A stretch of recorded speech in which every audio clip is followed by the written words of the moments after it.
Welcome back, everybody. I'm starting early on you this time. Ugh, welcome back to another TerrafirmaGreg Modpack playthrough. I really need to get an intro so that I can start things uh with an intro instead of just popping up on you guys randomly like I normally do. Although I do appreciate the chaos of of just jumping into stream. Oh boy. Boy, oh boy. Man, it has been an interesting time. I don't know. I don't know what I am. I'm tired of things. I'm tired in general. I'm just a tired person right now today. I'm tired. Let's see. I'm gonna get back into progression though.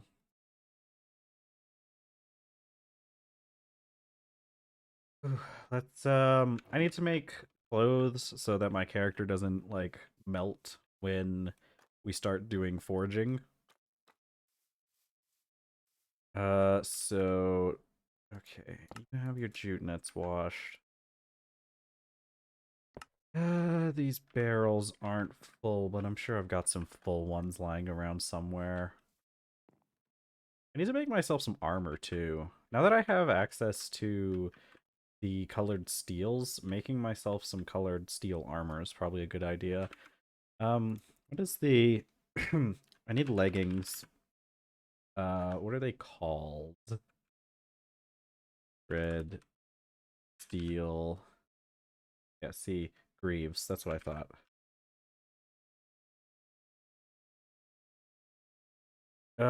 Let's see. Better at crushing. Okay, red steel's better for piercing, so we'll probably go with that. What do I need for red steel again? Or for greaves?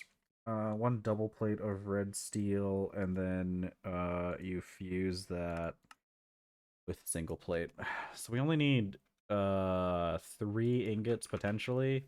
I think our press can still break some of our ingots, but it's fine. It's fine. It's fine. I'm fine. Look at our latex go. I love our drum of latex that we have. Okay. What am I doing? I need to. I know I've got some barrels over here that are filled with water. We'll get some jute fiber so that I can get the what is it? Burlap. Is there a better way to make these? Probably an assembler is the answer. Actually, no. But the burlap cloth, the loom. Okay. I need to focus because we need to push into electricity. We really just we need to get electricity. It's been far too long. So all of our creosote production is on point. We are full up on creosote. So that's going to continue that's going to continue indefinitely until we do something about it. So or it'll continue for a while. That thing will run out of creosote, but I'm pretty sure we'll be onto lava before we have to worry too much because this thing's still going.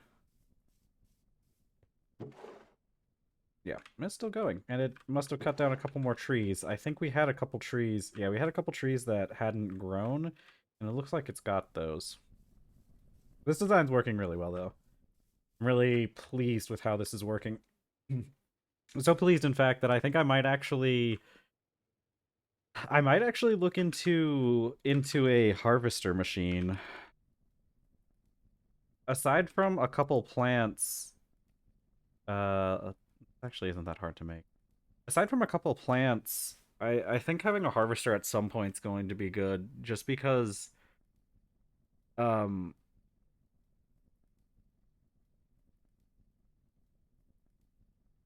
hold on, I'm looking at this thing. Um if I had some sort of automated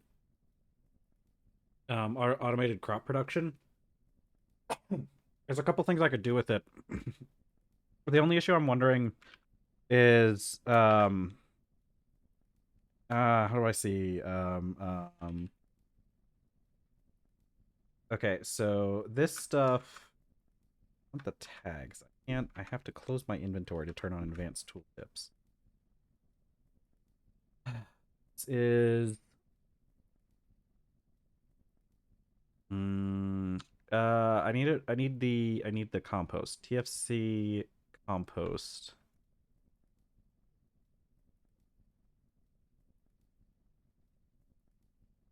Compost. Oh, you know what? Actually, I think I might. I might have an idea. I might have a crazy idea that will probably require slightly higher tech level, actually, now that I think about it. Because okay, so the issue with having an automatic harvester is, of course, we're going to end up with these things. We're going to end up with things decaying after so long. It's going to be hard to keep everything, stable, to keep it fresh. We could solve that problem through sheer quantity, because if we have enough of everything, it doesn't matter. There will always be some fresh produce. And if I grow pumpkins to satisfy my... Ooh, or I could grow melons. I don't remember how well melons do here. But if I could grow... I can also put crate machines in a greenhouse. Can't... Well, but the crate... Well, but that's not going to help. No. Wait. I could... Hold on. I could probably have deployers in a greenhouse, couldn't I? Yeah. Bet I could. As long as the floor is solid, and we've seen that we can use create covers, or like the things with the casing. We could bring mechanical power into a greenhouse, and I could have deployers that should theoretically be able to harvest. Um, yeah, the thing is, so I'm thinking I have to do either melons or pumpkins. I just think a part of it's like I want a I'm kind I'm kind of just using like real world biases here. I would much rather sustain myself off of melons than pumpkins. But my character actually doesn't really know the difference. But like having either pumpkins or melons in general would be good, because if we had food that was going bad, we've already kind of agreed that tomatoes are going to be one of our... Melons are the same. In the item tags at the bottom, you can see they count as browns high, same as pumpkins. I don't know about the slices themselves. Yes, the slices themselves, it's the same thing. Um, but we would want either pumpkins or melons, because I think pumpkins and melons are pretty much the only thing we can grow that counts as a brown. Yeah. Well, unless we wanted to grow, I guess we could grow jute just for using in compost, but the melons and pumpkins themselves would be a good thing to grow, just so that we could put them, because we're going to generate a lot of greens. Everything else counts as greens that we grow, right? Because we have our soybeans count as greens. If we grow rice grain, those count as greens. If we grow uh what's the other one? Tomatoes. Potatoes. I could go with some potatoes. Hang on, actually. Why am I not growing potatoes? Hold on. What do you go into? Potatoes? Yeah, there we go. Um Potatoes. What planter do I put these things in? No, potato seeds. I need pod planter. Why am I not growing potatoes? Hold on. I was so caught up on growing tomatoes that I kind of forgot that it's probably better for me to grow potatoes in my greenhouse. The reason we haven't been growing potatoes outside in the field is because the ground doesn't have enough moisture in it to grow potatoes because they require 50%. But if I replace my tomatoes in my greenhouse with um with potatoes, I think that solves all my problems. Because right now the issue is, right, tomatoes only give me a single tomato each time I pull them, right? But potatoes, since they can grow in quad planters, I can I can replace these large planters with quad planters and we'll get more potatoes. When did I think of that before? Uh hold on. What else do we have? What do we melon. What's the final goal of this mod pack? I can't remember, and it keeps crashing whenever I open. I'm very sorry to hear that your mod pack is crashing whenever you open. Maybe myself or somebody else in chat can help you troubleshoot that. The ultimate goal of this mod pack, that's a good question. I guess it's mostly just to get here, to create this thing. The Nan. Crafting the ultimate battery marks the end of GTCEU and the Greg Tech Community Mod Pack. So pretty much this is the ultimate goal, is to make a Nan. Well, the ultimate battery. I guess the Nan is just the name of this final achievement. It's this battery here.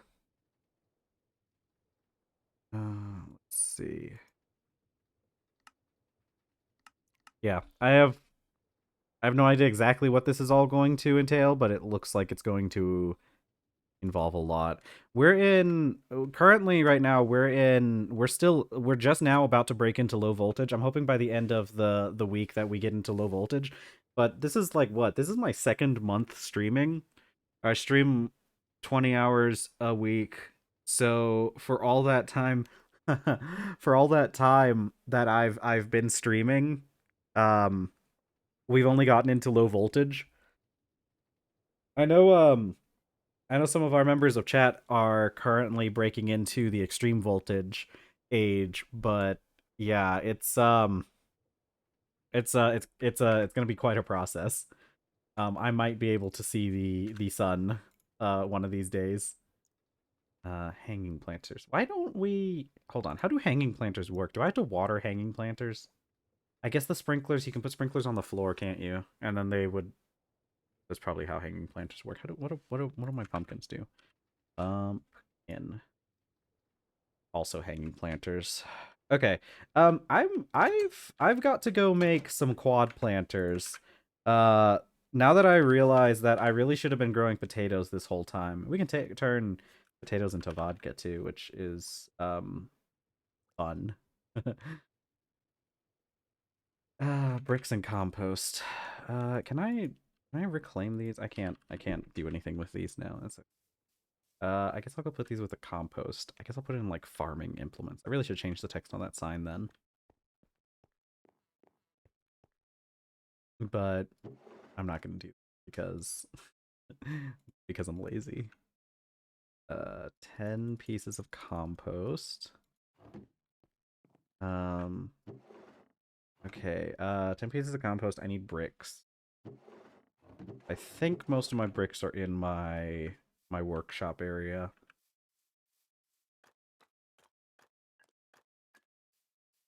Okay. Oh, some of my jute fiber should be done. Yeah, there. Yeah, I need to make more clothes. 35 days of playtime to get to EV. Yeah, that sounds about right. We can get through that. We get through oh gods. We get since I work since I stream 20 hours a week, uh we do roughly a day each week, which means it'll only take us, close to 2 years to finish the pack probably. And then we can play Satisfactory, right? That was the plan we came up with yesterday, was that we'll just start playing Satisfactory, and then I can do all the mods 9. I really want to do I don't know. I'll look into the other all the mods mod packs because I'm sure there'll be more by the time I get around to getting to one of those. But I would like to play in all the mods mod pack on here. All the mods that one's gonna be a ridiculous one because in order for me to play um in order for me to play in all the mods mod pack, I have to use a server. I have a server. I have a computer I can use as a server, but I legitimately I can't play that game without a server because it just flat out won't run properly on my computer if I'm playing it. Like I can't play and run all the mods 9 at the same time because it's too resource intensive, so I have to offload some of that onto a server. Ooh, that's exciting. I I man, I really wish we'd be able to get AE2 at some point, but it's going to be a long time before we get that. I'm glad that I built this warehouse even though like I'm only using about a quarter of it, but it's still annoying having to go in the chest and everything. I was playing I was I was watching my partner jeez my partner was home late, or not home late, was home early yesterday, and so they were here while I was streaming, and I went after I got done streaming. I went to go, you know, go see them, and um they were playing their own they were playing Minecraft on their own, a different mod pack obviously, but I'm just I watched them go into a lush cave and start mining clay, and I'm just like, why is that clay not falling as soon as you touch it? Star Tech. Cool, cool. Yeah, no, I think that's why I want to do all the mods 9 as my next Minecraft mod pack, or one of the all the mods ones, because that one's a lot more fun because you can just start off being kind of overpowered. And it's very much the exact opposite of playing this mod pack. This mod pack starts you off at like the bottom of the barrel and you have to like scrape your way up to the top or something. I don't know if that analogy maths out, but it's whatever. Yeah, because in when I play mod packs like all the mods, I rush AE2 or refined it's not refined storage, is it? What's the other one that's like AE2? I think it is refined storage. I typically favor refined storage just because it's simpler, but I know AE2 is technically better, especially when you have lots of items. Uh no, sophisticated storage is the one that does the like the iron barrels and stuff, isn't it? Um there's I'm pretty sure there's a mod called refined storage. Hold on, I gotta look this up because now it's going to bug me.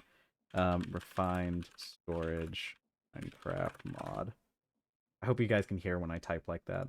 I think it's funny. Yeah, yeah. There's a mod called Refined Storage. If you ever play, I mean, to be fair, all the mods 9 also has sophisticated storage, but Refined Storage is basically, um, Refined Storage is basically a it's very similar to AE2.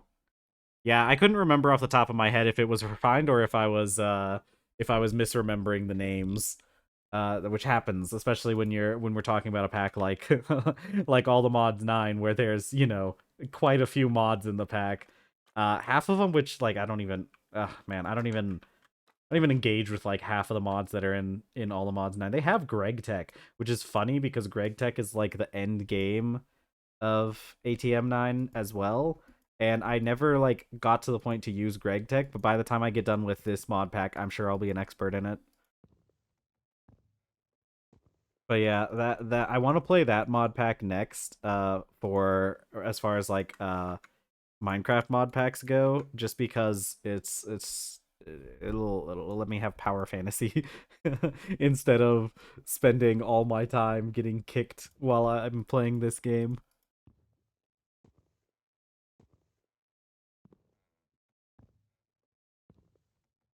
Oh man, oh man. Yeah, I gotta make myself some. Make myself some clothing. I gotta get all this stuff. I gotta get all this stuff set up. I need to. I really should just. I can. I can like.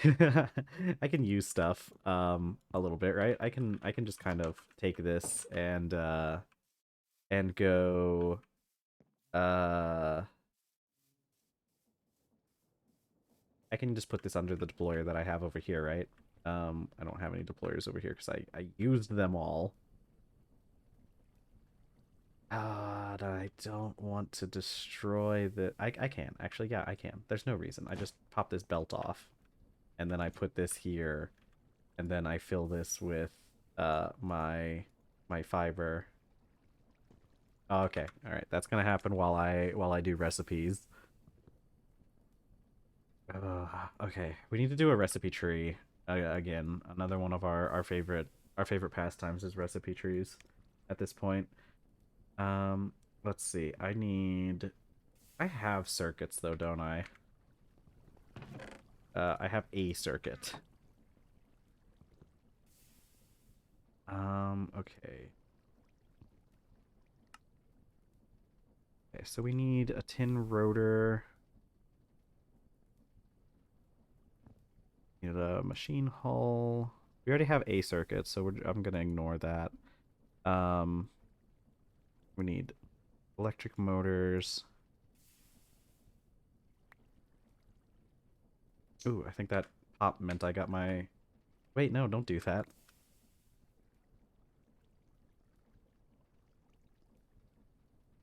Let's see. Back to my recipe tree. Uh...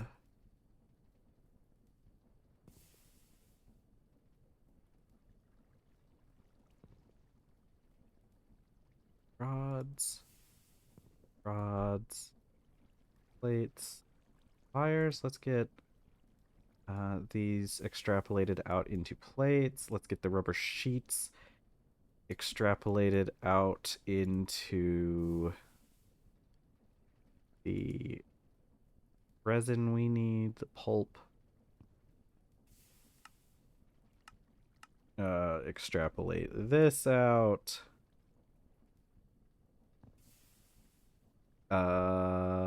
Wait.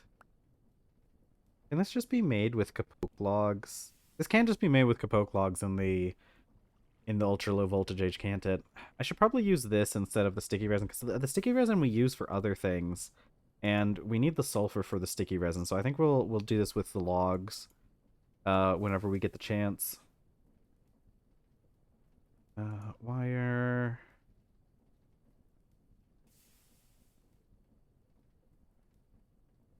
That.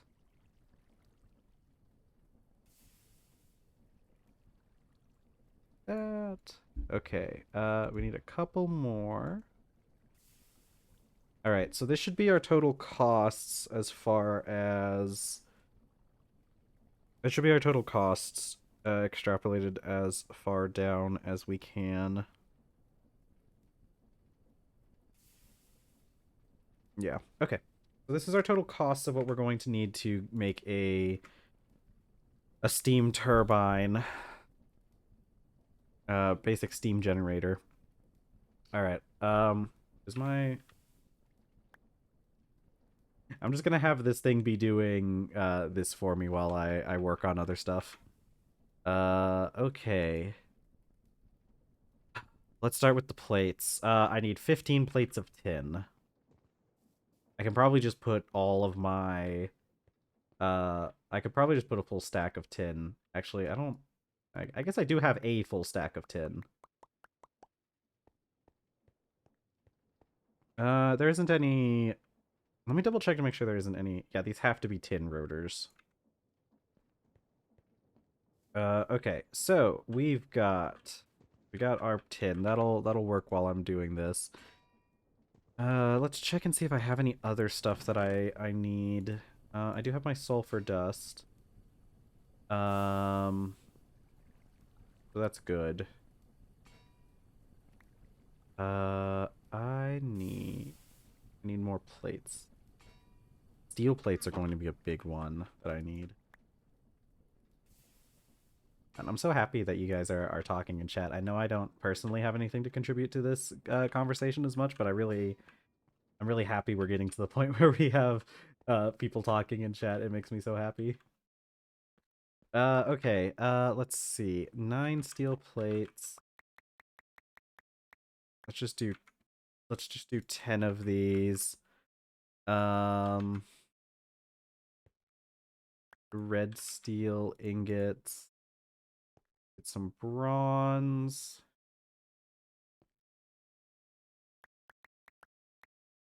We'll just hedge our bets and hope we get lucky with the bronze. I'm gonna do a whole stack of copper plates though.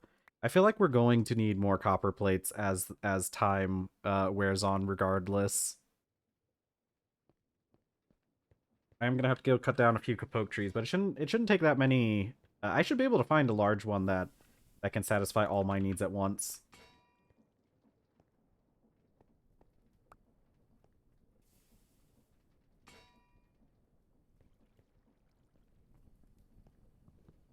See, I wonder if I could just. No, I don't want to. The risk of it messing things up. I wonder if I could just like give the hand, the deployer, burlap or the jute fiber. But if it gets with more than one piece of burlap cloth, it might mess up. All right, I don't think I got the number of tin that I need. Yeah, I'm sure we have. Oh well, thanks for joining us for as long as you did, Hex. Good luck with whatever, with all your endeavors. Let's see. All right, I've got these. I need to make my quad planners while we're doing this. Yeah, because with these quad planters, I can grow potatoes. We need potatoes for our vegetables. We're gonna live off of a diet of potatoes, rice, tofu, and pineapples. So that should be a good diet for us. We're getting to the point where the rice is keeping up, and we don't have to we don't really have to worry about harvesting the rice constantly. Okay, see, here's the thing. I don't have enough potato seeds, but these planters should make me some more. Yeah, I won't have enough to fully fill up all of the potato the quad planters, but we should be good on the rest of it. No, bee. Okay, you're not allowed outside. I really do need an airlock, a bee lock, to stop those bees from escaping.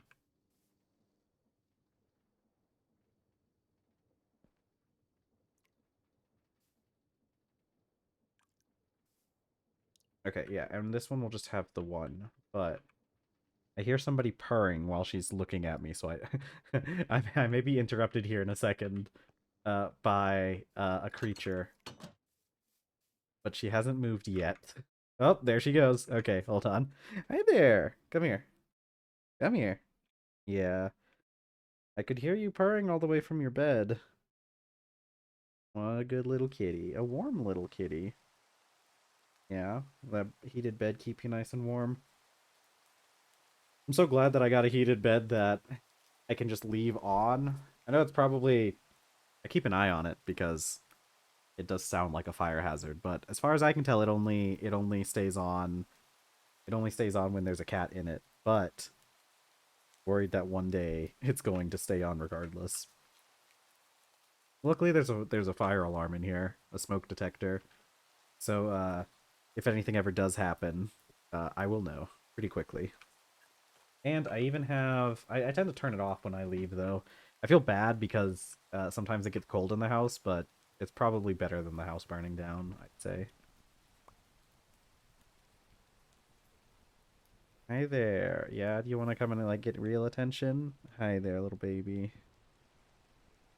The worst part is that she sits right under my mic when she comes for attention. It's mostly because this mic her previously, like the mic wasn't here all the time, and I mean now that I've started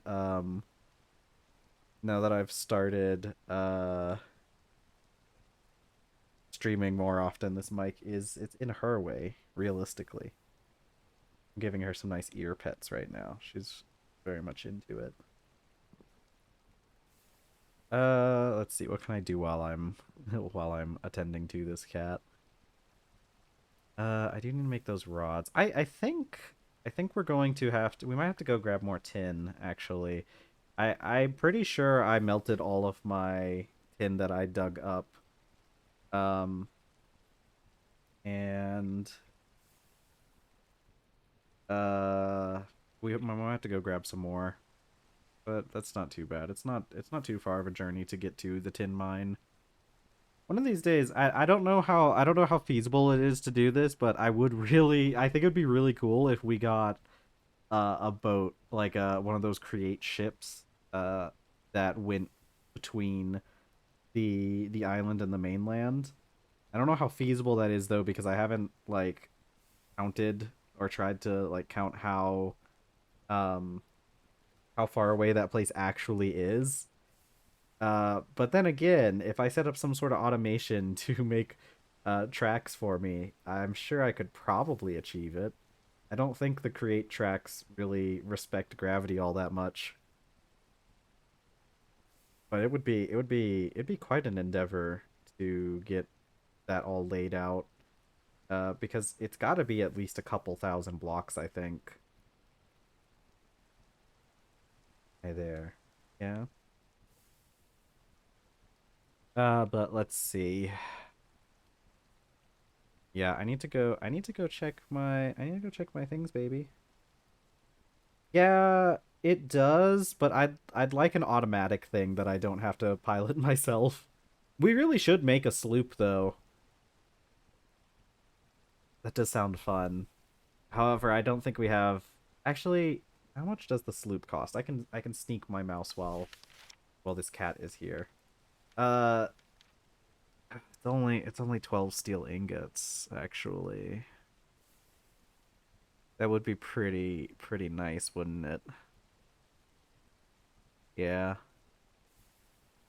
Yeah. Yeah. I do need to get a sloop. I've never used the sloop from Terra Firma Craft or Terra Firma Civilizations. I've only ever gotten up to the rowboat. The rowboat's fine, but I feel like it's slower than the kayak. I mean, I guess it has more storage space and everything. But I should make a sloop at some point. I don't know if I'm probably not gonna do that now because the kayak's really fast. And I'll probably just stick with that for a bit. But we definitely is that on my clipboard? What do I have on my clipboard? I still need plates to finish the furnace. I did finish the steam boiler room. I did finish the windmill.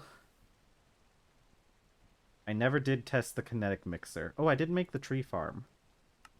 Uh, loop. All right, clipboard, updated.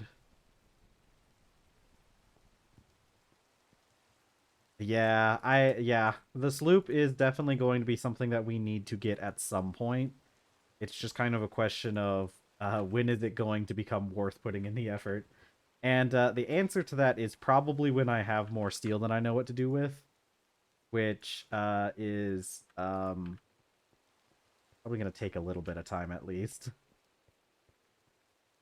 What I really need is I need stuff like I've mentioned this before, but I think one of our most important upgrades that we can make right now is getting to the centrifuge because of all the vanadium magnetite ore that I have lying around from that mine. I really want that centrifuge. It probably is going to be the first machine that we make. Although, well, actually, yeah, it might actually be. I might actually just go straight for the centrifuge. It doesn't really require it doesn't require a lot of wires, so it's not as big of a deal, right? Because the machine hull, yeah, we'll get some tin wires. The wire mill, man, maybe the wire mill is the heck. Okay, it probably will end up being wire mill and polarizer and then centrifuge, just because the wire mill and the polarizer are going to make making the centrifuge more efficient. Uh, yeah, I don't think I'm going to. How do I even make these program? Oh, it's not that hard. Okay. Um, yeah, I need that centrifuge though, because once I get that centrifuge, we'll be able to separate out all that iron that we have. Okay, I need tin. Ah, yes. Okay, good. We don't have to go get any more tin. We we have we have more than enough here. And I don't even think this stuff doesn't even get like turned into anything else. It legit just is the best thing for itself. So let's get our forge going. Man, the zoo's gonna be fun though. I legitimately I'm excited to get to the point where we have a zoo, or we can start working on that. That's probably gonna become one of those things that we work on Wednesdays. Machines have ghost circuits, so you don't need programmed ones. Okay. Okay, cool. I've not gotten into the low voltage age, so I honestly have no idea what the GUI for them's gonna be like. What is it, baby? Why are you so angry? Why are you being angry over there? Is it because I'm talking to other people and not petting you as much? Okay, I don't know what's going on with her. Let's see. She's probably just overstimulated. She's probably not actually angry. What are you doing?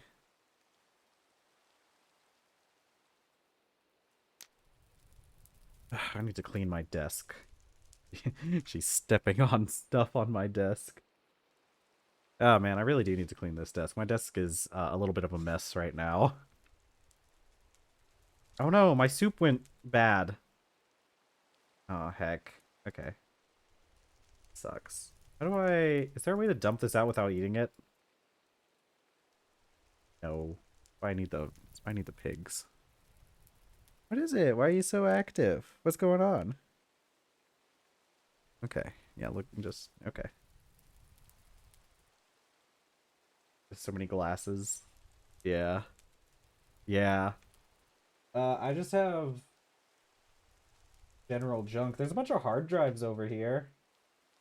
Um, a 4 terabyte hard drive, a 6 terabyte hard drive. One of these days I need to do something with all these hard drives I have lying around. I have a bit of an issue with purchasing hard drives when they're on sale.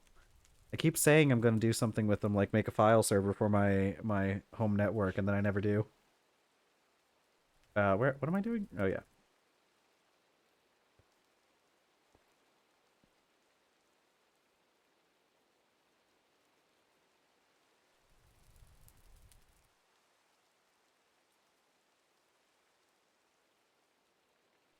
Okay.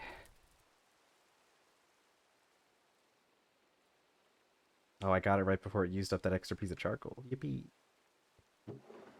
Okay, I didn't make nearly as much tin as I thought it would, but tin goes a long way. We should probably go make some food before I forget about it and then end up almost starving to death again. That happens a lot. Water from the sky. Delicious sky water. Blessings of the gods upon us, apparently. We truly are blessed by the god of rain. No one else. One of these days I've got to something with all these. I need some pigs. I need some pigs just so I can feed them crap that I don't want. But then again, I don't know what to do with the pigs because I'm sort of opposed to like just slaughtering them because it feels wasteful. But I mean, if they're being fed with byproducts, I guess it's not, right? But then again, I can just use tofu. Tofu's like kind of overpowered. Uh, let's do But potatoes last longer than tomatoes, too. I really should have been doing potatoes this whole time. Who doesn't like a little bit of onion in their tomato soup with rice? Bucket. I was looking for my wooden bucket. I forgot we have an actual bucket now.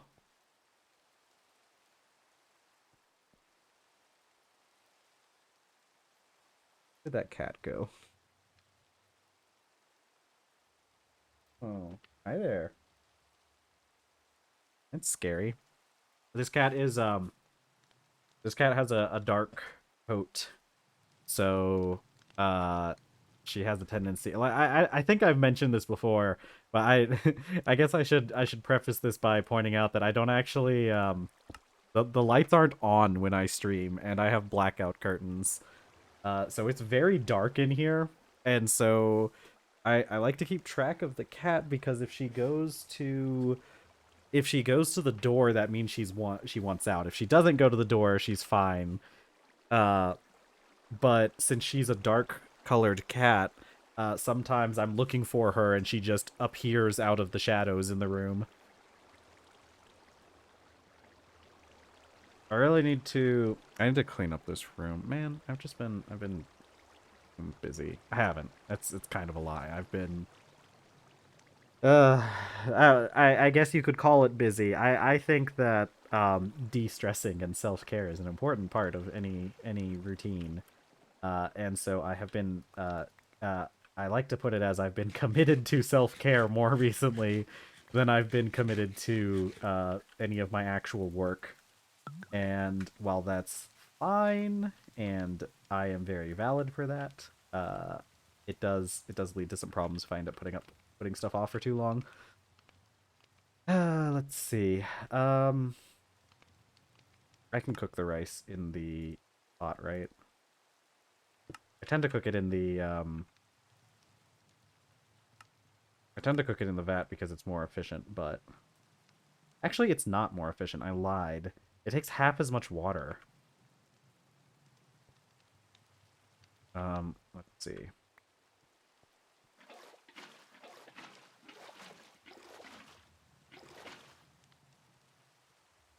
We'll cook our. What do you mean? What do you mean? I've checked. It said I could do this. What do you mean? What do you mean? Maybe it's because it's on the maybe it's because it's on a an oven instead of being over a fire. Maybe that's it. Yeah. Okay. I I not get my water out of you? Okay. That consumed up more water. Okay. I'm wasting water, but it falls from the sky, so does it really matter? Of course. Of course I can't. Wait, no, I can I know how to solve this. I know how to solve this. I remember that I can do this part now where I can combine uh where I can combine. Okay, there we go. All right, I'm wasting maple logs, but we make them in mass now. So it's not really that big of a deal. But I need to feed my character. I need to get more soup. I need to have an extra batch on me so I don't have to keep coming here and eating and making food.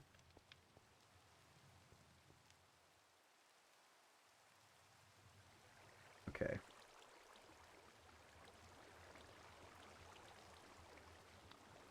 Yeah. I'm glad that you can do it at least. It's just very frustrating to do a lot of the time.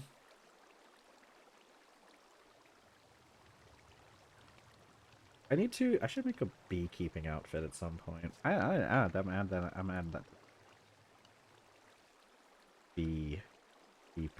Keeping outfit.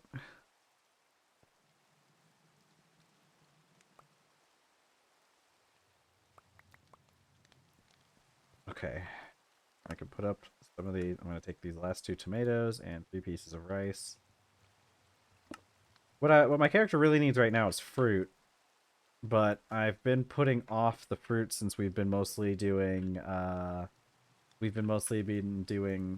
pineapples for leather. What's up, Roboten? Welcome to the stream. I'm working on making an electric motor at some point. But first, we have to feed ourselves. Can't do science on an empty stomach. Or at least you shouldn't be doing science on an empty stomach. It's probably a bad idea. My wheat flour all rotted. That's okay. I'm pretty sure a lot of my animals can just eat rotten grains.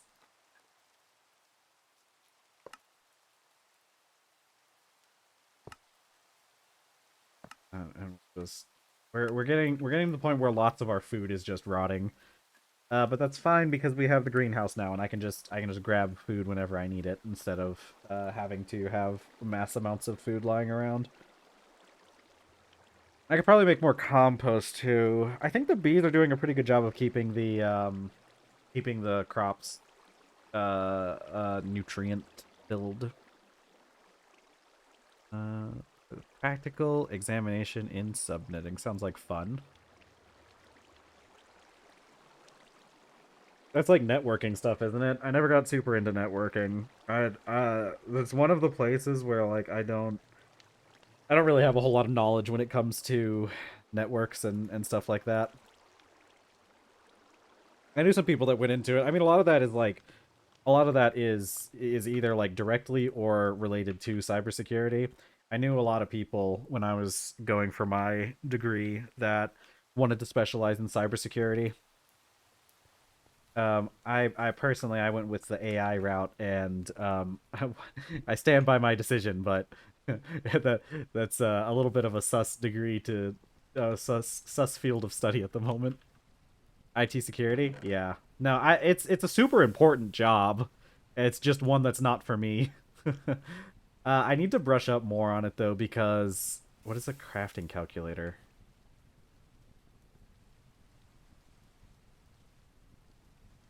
What is a crafting calculator? Hold on. Has this had calculators the whole time? Calculation. It just has two items. A math calculator and a crafting calculator. What are these?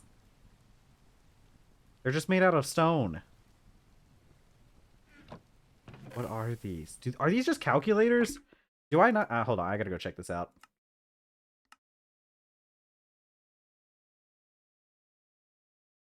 It's true. It's a very important job, and it's in high demand. Uh, Network security is extremely important. And especially with the way the world is going, with just because like a lot of companies have been uh slightly slacking when it comes to it. So it's still very important. Now, what do these calculators do?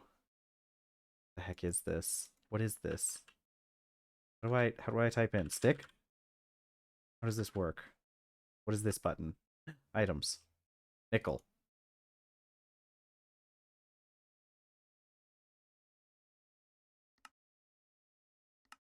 Oh, wait. Inventory detection disabled. Calculator widget? Catalysts. Extra outputs.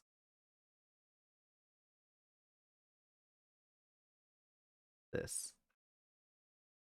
Okay, and this is just a normal calculator. I've had this the whole time. Why did I not know that we had this in this mod pack? Okay, I gotta make those in. I have to make those in my actual game. Yeah, it's a super important. It's a very important job. I've done some stuff with cybersecurity. It was never stuff that like interested me a whole lot, but I did like a lot of the cryptography and understanding a little bit more about like how the how our security systems work. I feel like was very beneficial. It's a very beneficial thing to know. Because I've studied a little bit about like how the what is it? Like end-to-end encryption and what's the one called? The one with the like how the pass keys or whatever, not pass keys, but just the way that data gets encrypted and understanding how that works is really cool, really fun. It's a very interesting topic. What was I? What am I doing now? I want I need this calculator now that I know that it exists. It's just I just need an iron ingot. I just need 6 pieces. I'm gonna go get some stone. I need to figure out how that crafting calculator works too, because it looks really interesting. Yeah, a lot of our universities over here have pretty robust cyber security programs. I I think it's a very it's something that students are really interested in over here.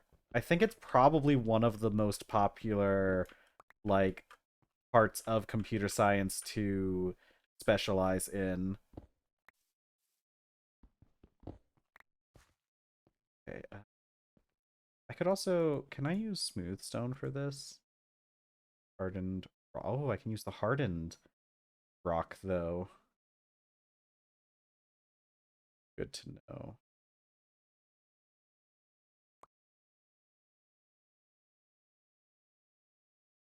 Okay, more rock carving.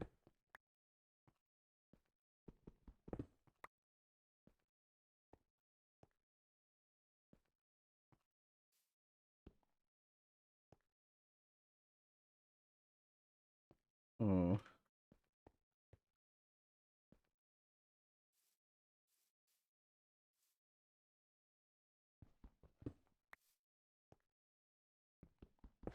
Ugh. Okay, I think I made some cobblestone there.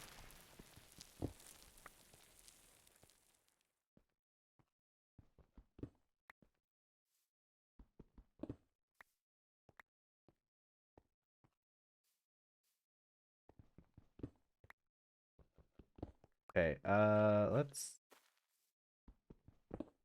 I really do need to get to work on having music to play streaming. I was looking into it a little bit over the last weekend, but man, it is quite a bit of work parsing through the vast libraries of music online and figuring out what you can and can't legally use.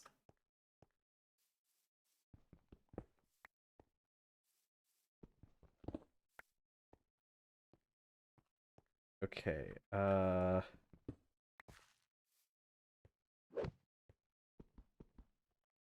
I could get at that block. I could go from here. There we go. It's like a big puzzle trying to figure out trying to get the most out of these boulders. Yeah, we're gonna make some calculators now that I know that they exist. We're gonna have calculators. It's gonna be fun. I don't know what this crafting calculator is all about. I feel like we're not going to. Did I even bother making one? I'm gonna make myself a normal calculator, and we'll decide if I need the crafting calculator later. I don't think we need a crafting calculator because the EMI it's it's just called just enough calculation. Uh I don't think we need a crafting calculator actually because the what's it called? This thing, the EMI recipe tree, I feel like does a good enough job, but from what I was looking at with that crafting calculator, it looks like it has you might be able to like save recipes and things, so it might be worth getting later. Yeah, I didn't even know I didn't even know that we had calculators in this mod pack until I just saw what looked like a calculator in EMI while I was looking at something else, and I need this calculator. I do so much stuff with my calculator IRL.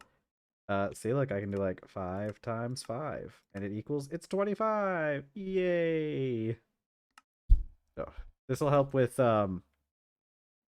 basic calculations for things that we do when we're like calculating what we need for. I wonder, does that use my numpad? Hold on, I gotta. It does. Oh my god. It uses the numpad. Oh, this is the best. This is the best day ever. Uh okay. Let's see. I need my 6 plates, which I got all of them, right? Yep. We need 2 more pieces. I'm gonna gamble. I'm gonna say that we are going to get 2 plates of tin. We're going to manifest this. Listen, it's one of those things that like it's one of those things that you take for granted, but people forget to to include stuff like that. And it's definitely useful. Yippee.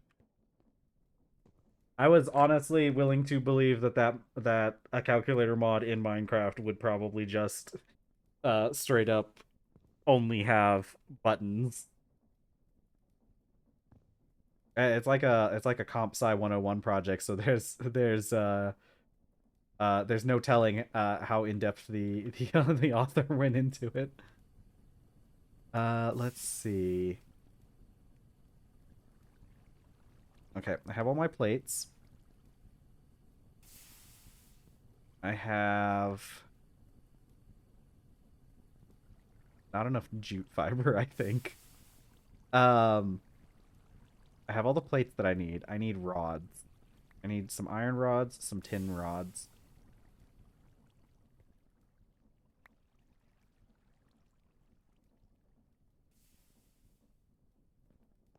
It's one of those crazy things. I feel like nowadays it's something that a lot of people don't think about just because we're so far disconnected from the kind of the invention. But I think a lot of people don't realize that the numpad is just like a calculator interface. Um, and I mean, like most people who work with computers, it's an obvious thing once you think about it. But I think that people who don't work with computers a lot uh, might not realize it. And it's really cool. That 10 key, I can imagine that was made for like office workers, and I mean, I don't know, probably also computer science people. But it's really cool how they were just like, what if we just slapped a calculator pad onto the side of a computer?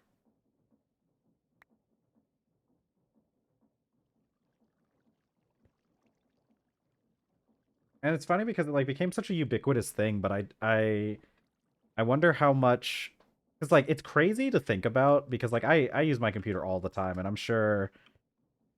Yeah, I always make sure I have the 10 key. I can't live without it. If I'm ever doing any like serious math stuff, I have to have a 10 key in order to. It's just so much faster than trying to type numbers using the normal numbered keys. Okay, we need to go get logs. 42 logs. Let's go find a tree that has 42 logs on it. But it's one of those things where it's crazy to think about because like I personally, obviously I use my computer a lot. I'm using it right now. And I know a lot of us in chat probably use computers a lot because we're all interested in computer-based hobbies and whatnot. But like it's crazy to think that most people in the modern world just don't really use computers.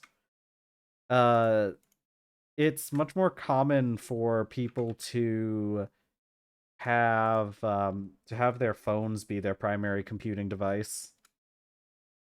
Uh, and as much as people who use computers like to argue about it or like to complain about it, it's we really did lose out to the phones. Phones did very much become the most common computing device to be used by people.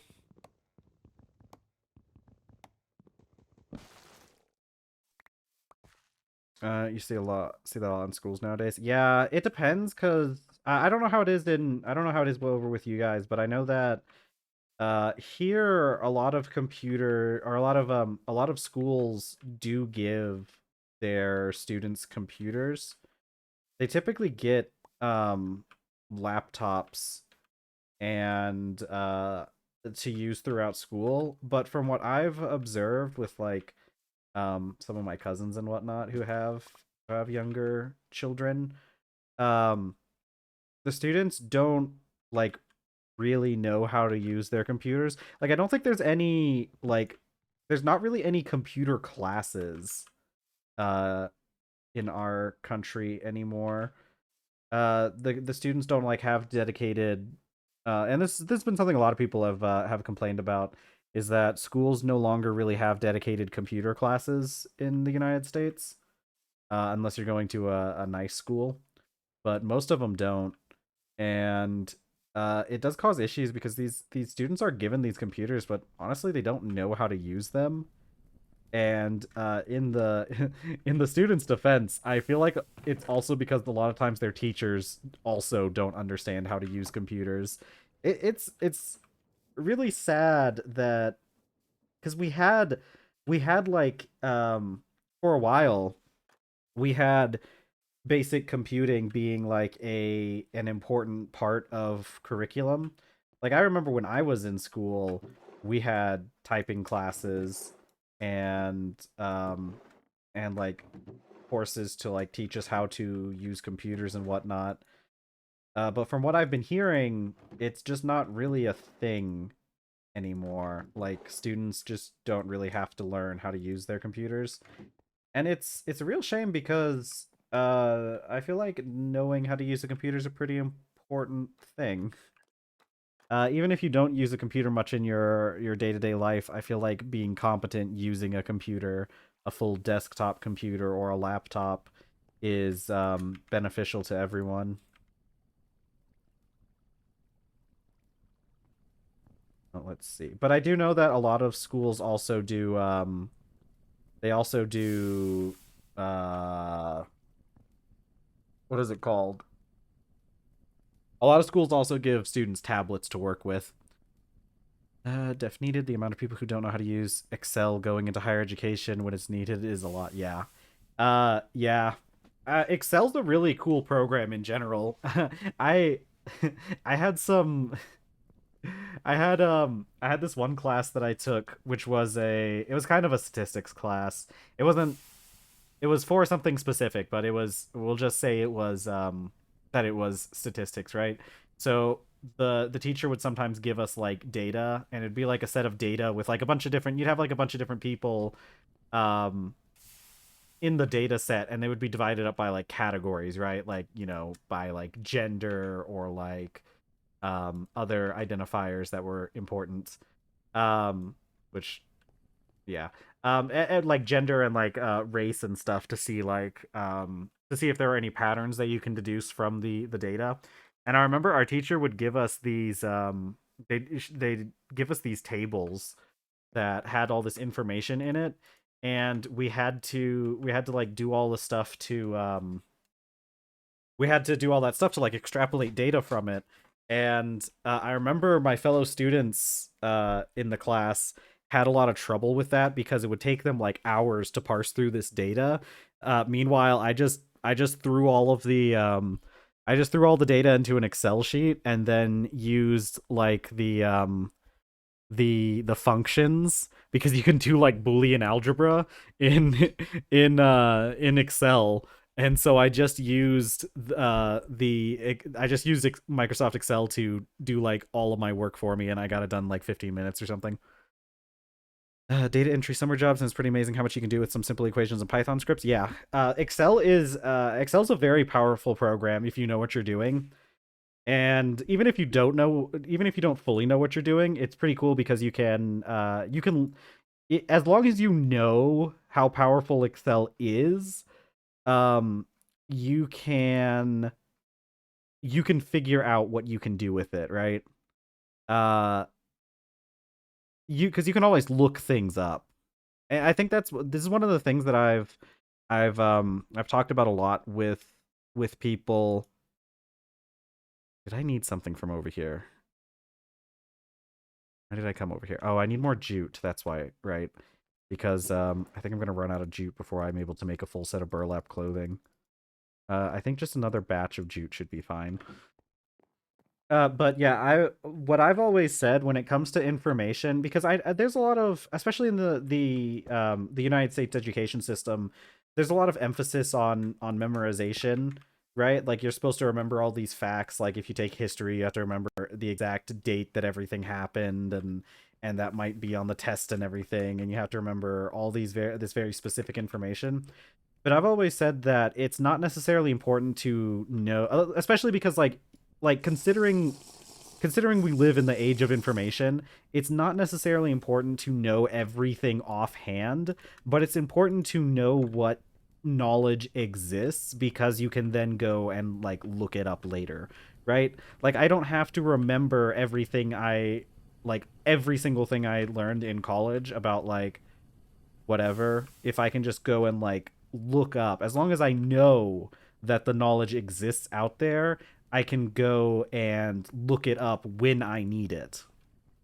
Which is a really good thing about living in the the modern age with our with the internet and everything, and how much information we actually have access to, that I feel like a lot of people just kind of take for granted or just don't take proper advantage of. Okay. Nope. It's like that with a lot of programming and stuff too, because like it's it's really it's a little it's a little far fetched to expect any person to fully remember everything about every programming language, especially like nowadays. There's so many programming languages. I know in the past people would like specialize in certain languages and become experts in them, and even nowadays people have their higher degrees of expertise when it comes to certain languages over others, depending on like your usage. But with programming, especially with programming, I think it's important to focus on like understanding basic themes in programming languages, because if you understand the basics of a of like programming languages in general, you know what questions you need to ask in order to find the information that you're looking for. I'm gonna wait for these things to finish growing, because like like I don't necessarily need to know how to instantiate a list in every single language, but if I know what it means to instantiate a list, that means I can go look up how to instantiate a list in whatever programming language I'm working in. Okay, we need 7 tin wires.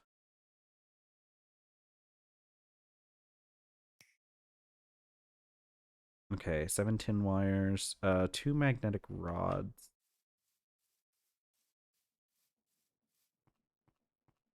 I'm really glad I learned Python as well. My my university, they had us learn C++ first. And I know a lot of people, like a lot of people out there, I've heard like a lot of people have this idea that like Python's the best language to start learning in. And there's some merit to that, but there's also plenty of merit to learning C++ first as well. It kind of depends on how in depth you want to go with what you're learning, but learning C++ first gets you to like gets you to a it's easier to have a better understanding of how programming languages work if you start off with a more difficult language. But I think it's one of those things where it doesn't have to be, it doesn't have to be so one-sided. People always say like start off with Python uh because it's better, or start off with C++ because it's better. I think you don't have to start off with a single yeah. Scratch is an all right language to start with too. Um I think people get so hung up on this idea of like you have to pick a single language to start off with, but realistically you can start with multiple languages, right? Like, it's probably beneficial for a lot of people to like start with the very basics on something like Python. C sharp. Yeah, I've done some C sharp. I studied independently. I studied stuff with like using the Unity game engine, and that uses C sharp. So I do have quite a bit of experience with C sharp. It's one of my preferred languages. I prefer either Python or C sharp depending on the situation. Hmm. Both are fine languages to code in, but the matter of fact is that they're both made to do very different things.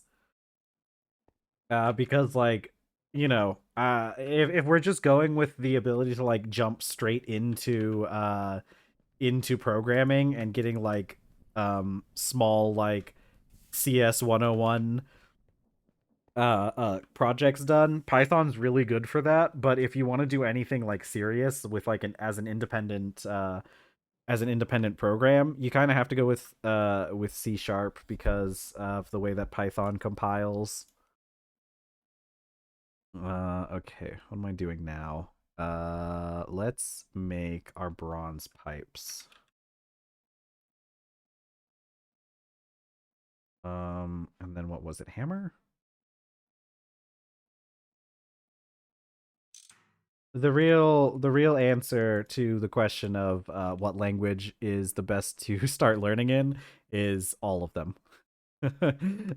There, every language will suit your needs, as long as it's more about like how you're learning than what language you're learning in.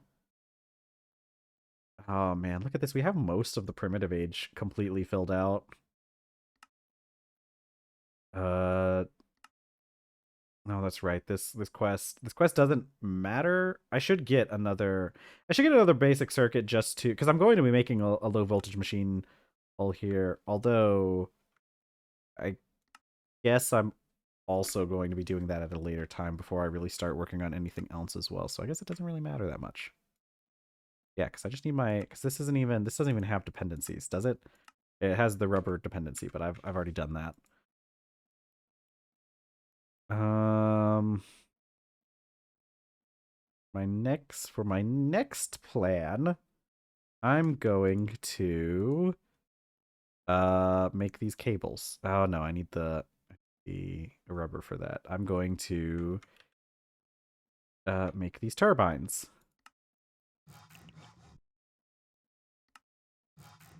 Okay, 210 rotors.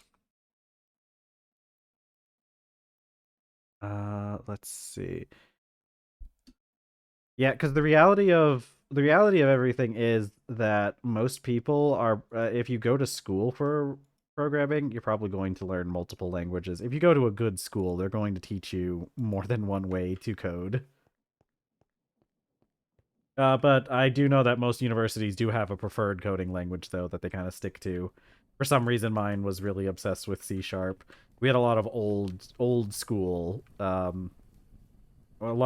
teachers at that university. Some brilliant people too. I had some. Oh my god. Okay, I had this one class which was I don't remember. I don't remember what exactly this class was focused on. It was one of the higher level classes, but I don't remember the name of the course. But it was all about like doing stuff at the like lower level. Like we learned how to do jeez. We learned how to do memory management in C++, which is much more difficult because most uh most other coding languages are just going to take care of memory management for you. So having to do it all manually was quite a headache. Two general programming courses, and the year I took programming two, I was the only one. Ooh, that's man, that's sad.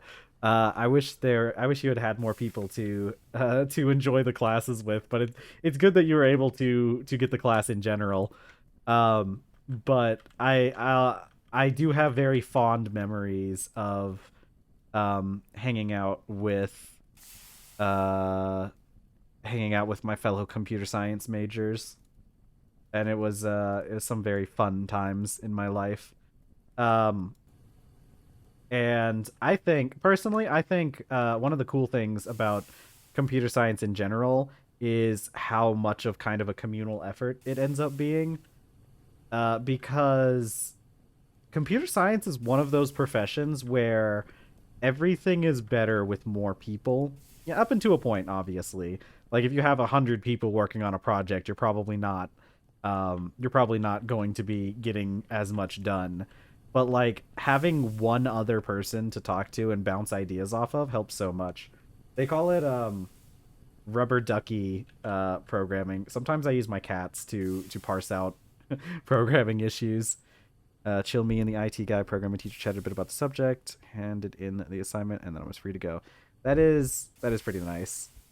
That is a nice. I've had some classes that were like that. My philosophy classes were kind of like that. I had there wasn't a whole lot of people taking the philosophy course. Actually, you know what? I did have a philosophy class where I was literally the only person in the classroom, and it was really fun just getting to talk to the professor about philosophy. Uh, it was a very fun class as well. Uh, oh yeah, yeah. Those classes are really fun. Yeah. Now that I'm thinking about it, you're right. You're so right. Those classes, it's really fun to take those classes where either you're the only one in the class or there's only like a couple people. Um, man, I have a lot of fond memories about my time in university. I have a lot of very fond memories from that time. They're all coming back to me now. It was a. I'll be real with you. If if I was allowed to, like if I was in a country that had better education support, I would probably be a lifelong student. I'd probably end up becoming a teacher or a professor at some point, honestly. Uh I enjoyed going to university so much just for the sake of being in university. It was a rough time though because like, here in the United States it's not really easy to go to university. And so I had my stuff. Um I had times where like I had to work a job while I was in university, and that's not easy. Because I was like working like a full-time job at one point when I was taking my when I was working on my gen eds. I was working like full time at that time. Luckily, I had most of the knowledge for like gen eds already. They weren't super useful for me personally. Uh, but once I started getting into my upper divisionals, I had to cut back on how much I was working because I legitimately couldn't keep up working full time and being in university at the same time. Our school didn't have a technology line, so I went for natural sciences, which is how I discovered I like biochem and biotech. That's cool.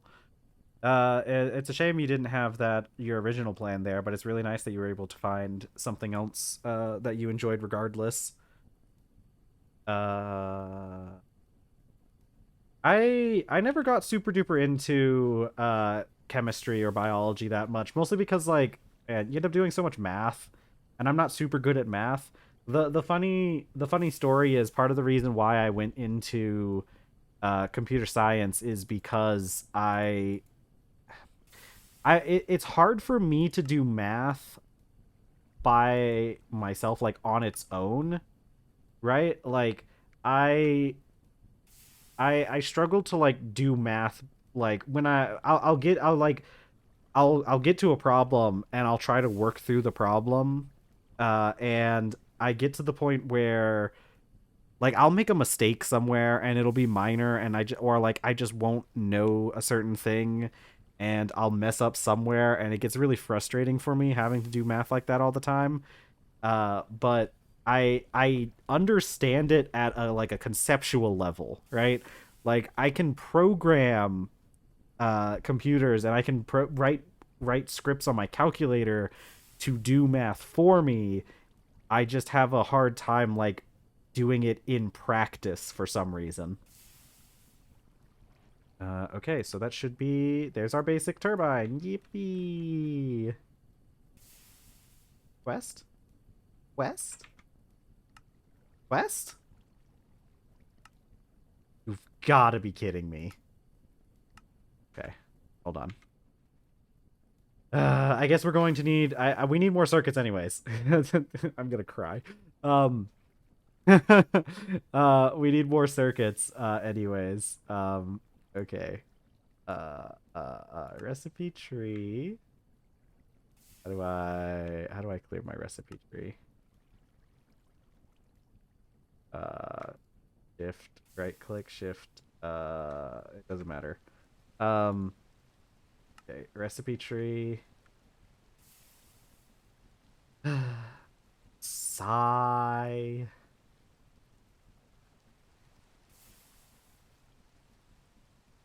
I need the circuits later anyways to make stuff. The steam turbine, it doesn't matter. It doesn't matter because we don't even have anything to um we don't even have anything to run it off of yet. So it's fine. It's fine. I'm fine. No, not what I meant to do.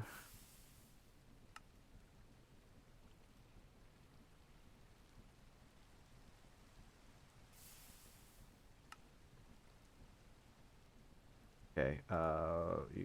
Copper. Copper. Yeah. You're right. I'm not. Thanks for agreeing with me. I need 2 of these. Okay. There we go. And then there we go. Okay, we gotta do this. Let's make another batch of copper, I guess.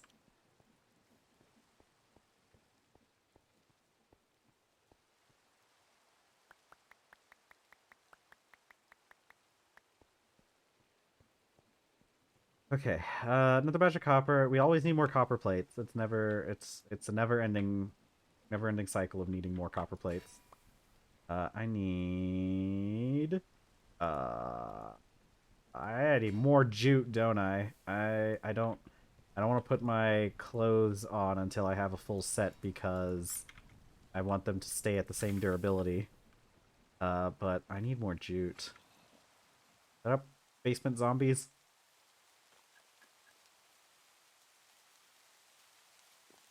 Let's...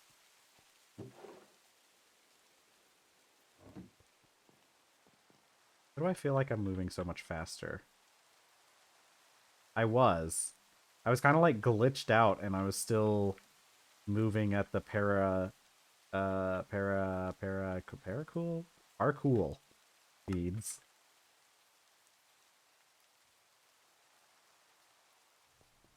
Okay. Gimme. Okay. We only need 2 more pieces of burlap though. What do I make the copper wire out of? Is it more? Okay, I need more than I have down here, but not much more. 1 resin board. We're gonna need more resin board. I think it's like this. Yes. Charcoal dust. Okay, but like, see, we get to use this stupid apparatus that I've made. Once I get around to finishing that. I need okay, 4 copper, 4 redstone, 1 copper makes a batch of red alloy. And I know I have dust. At least we're getting some back from those plates every time it messes one of them up. It's not a complete loss.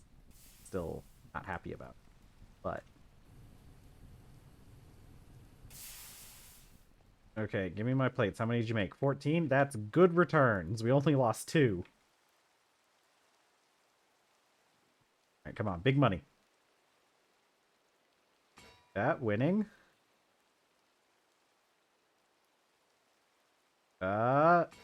Ah, sweet. We win. We win these. Me win, me win.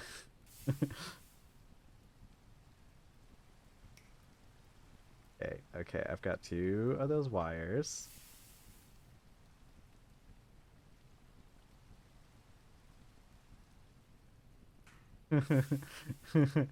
I always win. We always win, chat. Even no, we just always win. I've never lost once. Name one time I've ever lost. You can't. It's impossible.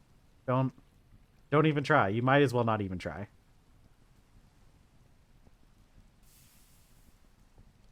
Let's see. Alloy smelter. Like 4 of these stupid ingots, don't I? Yeah, that should make me 4.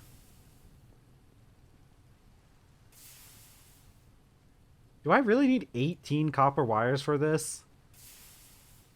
Is that actually true? Heck, it is true. Because I need 2 for the vacuum. God, I need 4 for the vacuum tubes. And I need a lot. Sorry, how do I feel like I need more than 18? Okay, whatever. I'll just cry about it later. God, I can't wait until we get the wire mill. Yeah, true.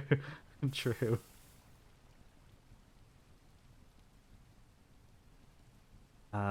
Okay. I was getting rubber ingots.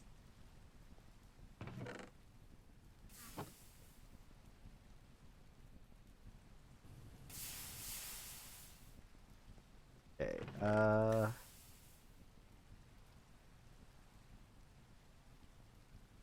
don't think I'm not super familiar with that. I'm not super familiar with that reference. You have to spell some things. Some things I do need spelled out for me. Turns out I don't. As much as I like to say otherwise, I don't actually hold the some knowledge of all human experience. Um, the Song of Achilles sounds like a fun one. Let's see, 2 rubber plates. Let's see. Am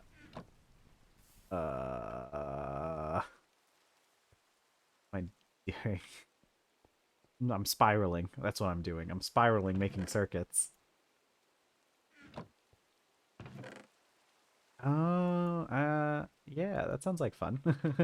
You'll have to tell me more about those because I have no frame of reference for those whatsoever. Oh, I already had some resin boards. Um, uh, are they like are they fantasy novels or are they what genre are we talking here? Let's see. I know I have lenses. Made a whole bunch of them. I actually got some time to read more of my book. I'm almost done with that Heavenly Tyrant book. I read like half of the book in 1 week, and then I kind of like took a break for a week, and I read a bunch more of it.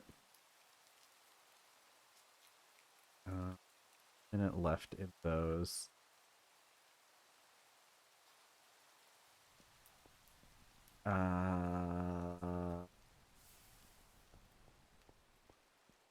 To steal.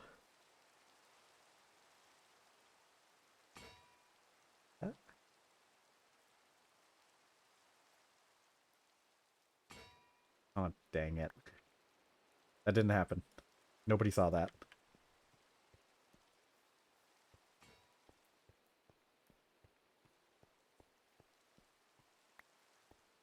Retelling the myths of Achilles and and I actually never learned how to pronounce that other person's name.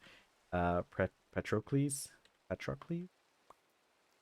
And Circe's and Odysseus, respectively. Yeah, that makes sense. I'm familiar. I'm not like super familiar with those stories, but I'm decently familiar with those stories. Uh, through other things. there's been a lot of good retellings of Greek myths in recent times. Okay, good. Yeah, it's a classic. You can't it's great. You don't have to you don't have to like bother with coming up with anything for your world if you just reinterpret Greek mythology. It's and it's always great too because like that's one of the great things about the Greek tragedies is that they are timeless stories that can be retold in however many ways you want. Do I not have glass tubes? I may not. I think I actually don't have any glass tubes at this point. I think I used them all.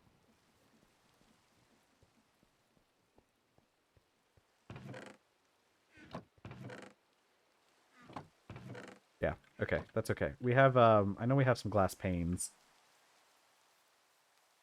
Um yes, Story of Achilles. Was one of the first to popularize the genre. Cool. How old are these books? Um I'm not I feel like I've heard I feel like I've heard of both of these, but I've never had exposure to them myself. That should be enough to, because these grind up into 3 piles, right? What the link did? Oh, yeah, because that's also around the time when Rick Rodane started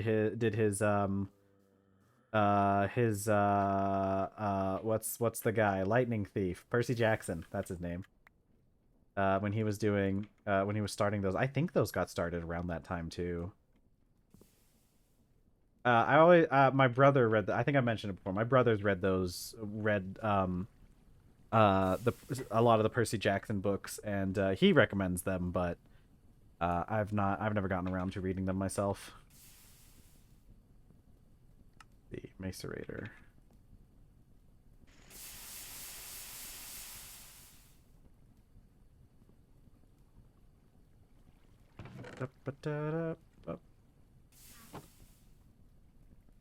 Alloy smelter. There we go. All right. As soon as this is done, uh I can do things. You know. I can use this now. I'm gonna put this loom in the corner. It's gonna be looming over here.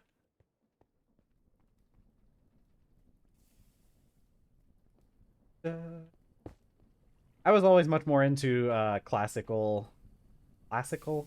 fantasy. I don't know exactly what you would call it. Um, I read lots of books like I read lots of books like from like the Dragonlance and Forgotten Realms stuff. I was always into like high fantasy stuff. Really, maybe I should go back and read the Percy Jackson books though. That would be a fun series for me to read, and it's probably finished by now, right? He's probably not making more of those. It, surely. Soup time. Man, speaking of soup, I'm gonna make some soup later. Audiobooks are on YouTube. Ooh. You know, that reminds me, the Final Fantasy 14 thing. I need to check and see if Final Fantasy 14 runs on Linux one of these days. Because I need to finish some of the storylines in that game. But I actually don't know if I can even play it. Because sometimes things simply do not work on Linux. One of those facts of life. I don't think Final Fantasy is going to be one of those games though. Linux has problems with running anything that is anything that uses like kernel level anti-cheat stuff. You literally can't run on Linux. Like I can't play League of Legends. Oh no. I had to give up playing League of Legends when I switched to Linux. I'm very distraught over that. It's just it's such a healthy game to play. Oh, Riot. Oh man. Anyways, we need to get those. We need to get a Steam generator at some point. Did I ever add that to my list? I'm gonna add Steam engine. Keep forgetting about it. We need to do lava as well.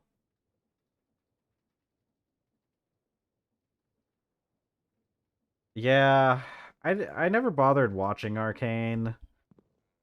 Uh, I've heard the second season was really good. I started watching a little bit of the first one, and I just got I got the ick when I started watching Arcane because of its association with Riot, which I know like apparently, especially in the second season, um it was I've heard it's a very good series and a good story.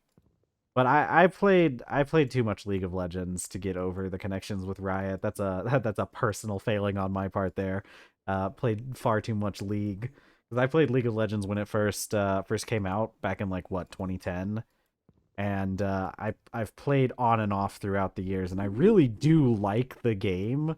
It's just I can't stomach playing it for long periods of time or really at all anymore. Um, I don't know. I have friends who play it still, but honestly, I don't know. They're more some of the other people that play with that group. I don't like spending long periods of time with. So it's one of those things. Friends of friends. Maybe I just need better friends.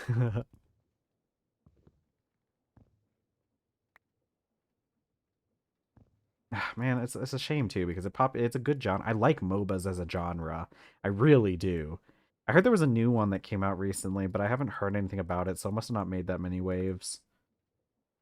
I like the I like those things as a genre. Man, I guess I really just don't have a whole lot of friends anymore, do I? I had a lot more friends when I was younger, even as an adult, but nowadays my friend group is very small, and I don't think I'd even be able to get together a group of people to play with. You know, Willem, cute. It's just my jungle things helped around the teammates did the rest, but it got pretty boring playing alone. Yeah, that's the big thing. That really is the big thing, and what I was kind of I feel the conclusion I was also coming to is that it's a really fun game with friends, but it's just not very much fun playing on your own. Like the community in League of Legends is such trash that it's like I don't particularly want to make friends with half of these people. Um and I don't want to go through the process of trying to weed through the bad ones and find the good ones. I think I'd rather just spend my time not engaging in the first place. Jungle was one of my favorite roles, though. I always really liked jungle, mostly because like I could never get an edge in on any other position because everybody always wanted to play the other positions. Like everybody wants to play top. A lot of people want to play mid. Oh God, Jesus Christ! Who subbed? Hello, Lisa VTuber7. Thank you for the follow. That sound is terrifying as always. I'm great. How are you doing? Um, welcome to the channel. I'm talking about League of Legends for some reason. I did. We don't normally talk about League of Legends. Oh God. Uh, no, but I played jungle. I got pretty good at ADC for a while too. I feel like I played ADC a lot just because like no literally like as the seasons got like further on with League, nobody wants to play ADC. I think it's like one of the least popular roles nowadays, and it's because of how much they've been trying to like remove them from the game. Uh and yeah, I do like ADCs though. Oh my god. Speaking of like talking about Arcane, Jinx in from Arcane, who is I guess originally from League of Legends. So I liked to play Jinx in League, like legitimately. Um, she has some really fun builds. I don't know what items are like nowadays, but I had a very fun Jinx build in League that I just called Bloodthirsty Jinx because I went like all in on lifesteal and like attack speed and like crits and stuff. So I call it Bloodthirsty Jinx because I would seek out combat. I would be throwing myself into combat. If I saw a person, my sights were set. I was taking them down. Um I stream on weekdays. I stream weekdays 4 hours a day, starting at 2 p.m. EST. We've been streaming for an hour and hour and 40 minutes so far. So if you take whatever time it is now and subtract like 2 hours, then you'll get the time that I stream locally. If you're somewhere that doesn't have, if you're not in America, which is like most of my audience, to be honest. Um, but yeah, so I would hunt people down as Jinx. I would chase them. It was so much fun playing that game because like ADCs they do start off really weak at the beginning. Um is this my favorite game? Probably. I'd have to I did pick this game specifically because I knew I would be able to play this game for hours on end without stopping. Um, so I would say this is Minecraft in general is one of my favorite games. Thank you. I made my model myself actually. Um, I made this skin for um I made this skin just in like paint and or GIMP. Yeah, feel free to ask a question. But there's an add-on for Blender where you can import Minecraft models, and then I took pictures of the model in Blender, or I rendered them in there for the model. Let's see, what am I doing now? I need more sticky resin. I don't think I have any lying around. I'm gonna check my chest just in case there's some sticky resin hiding in there. I think we'll have to do another batch though. Let's see. Held a message for reason smart detection. That's interesting. I'll allow that through. We'll see. I don't have uh I don't have everything done yet. It's mostly because I just haven't got bothered to get around to doing it myself yet. I'm not really interested in purchasing anything right now. I'm not interested in any of that right now. The stream hasn't really gotten off the ground enough yet to worry about putting money into it. All my assets I make myself. I'm competent enough to do work on my own, so I don't really need okay, but I'm in the middle of a stream. I have a no solicitors thing in chat. I'm not yeah, I'm not gonna do that. Let's see. Where is I need my I need a barrel. Okay. Let's see. I need to make more sticky resin. Latex sulfur. Boop boop boop. Go for dust. How much is it I make? I think it's Miller 3. Okay. Anyways, yeah. Playing Jinx was a lot of fun. With that kind of with that kind of um with that kind of build, you know. Let's see. Might have better luck soliciting in Discord. Yeah, I don't think while someone is streaming is a very good time to be soliciting work from them. Let's I don't know if there probably are resources out there where you can go and do stuff like that. And if you stick around, if I get to the point where this channel gets bigger, I might be willing to look into that stuff, but I'm not at the point like this this channel has a total of 11 followers right now. I don't have the spare income to invest into that kind of thing when I'm not even making money myself. Let's see. Okay. Get rid of some of this stuff.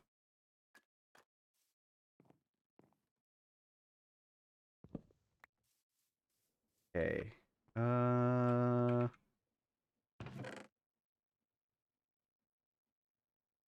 do let's see. Okay. I got this. Um okay. But yeah, so my Jinx build was really fun because I would go around, I would like, it was like ADC start off pretty weak at the start, and then I would just kind of go all in uh towards the end of the game once I got my build going and I had enough lifesteal to survive through encounters. I feel like it caught a lot of people off guard because they would think that, you know, it's just an ADC. I'm going to it it won't be difficult to fight the ADC because they're squishy, and then I attack them 2 times and restore my health bar all the way to full, and then I keep shooting them, and they just can't do anything about it.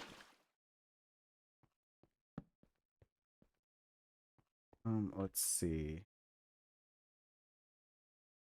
Uh,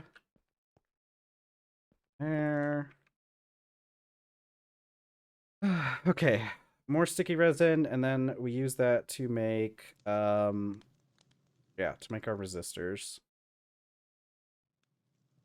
Good, dude. Honestly, yeah. Playing Nunu is really fun. Another one that I found really fun because they play kind of similarly with those ganks is like Pantheon. Depending on what time you were playing League of Legends depends on exactly um how they played. Second. Okay, cool. Um, let's see. Yeah, I really like I like those ones that can make those big plays like that. It's really fun. Uh and it's rewarding getting to uh it's rewarding getting to pull stuff like that off. When I played jungle, let's see. I know when I started playing jungle, um I got what was it? Wukong was one of my favorite junglers for a while. Um who was the ones I played recently? I know I did. I tend to prefer tankier characters overall, which kind of sucks because like League of Legends feels like they really just don't like tanks, and they've been like slowly trying to remove them from the game.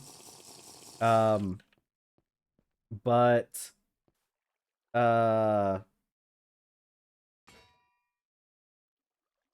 let's see. I'm trying to remember who I played. If I was able to go look up my profile or go check, I could remember. But I'm drawing a complete blank as to who were the last people I was playing. I know I played like Nocturne a bit. I didn't like him as much though. Too squishy for my taste. Although his spell shield was really fun.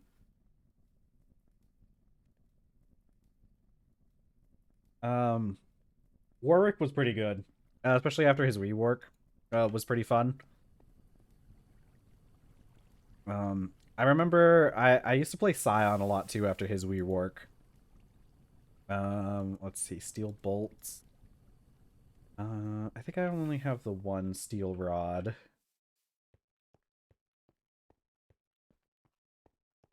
Let's see.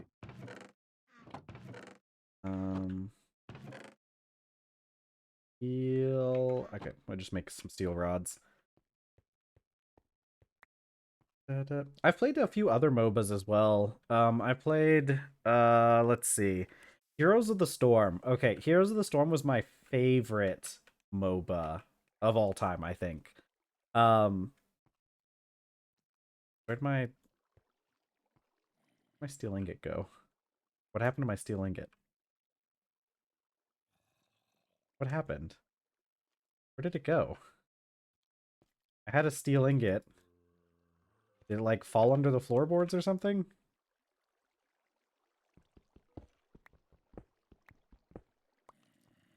Surely not, right? Ignore the basement skeletons. What happened to my... What happened to my steel ingot? Okay. I guess there's just a steel ingot gone into the ether at some point. Heroes of the Storm was a really fun MOBA by Blizzard, and I started off or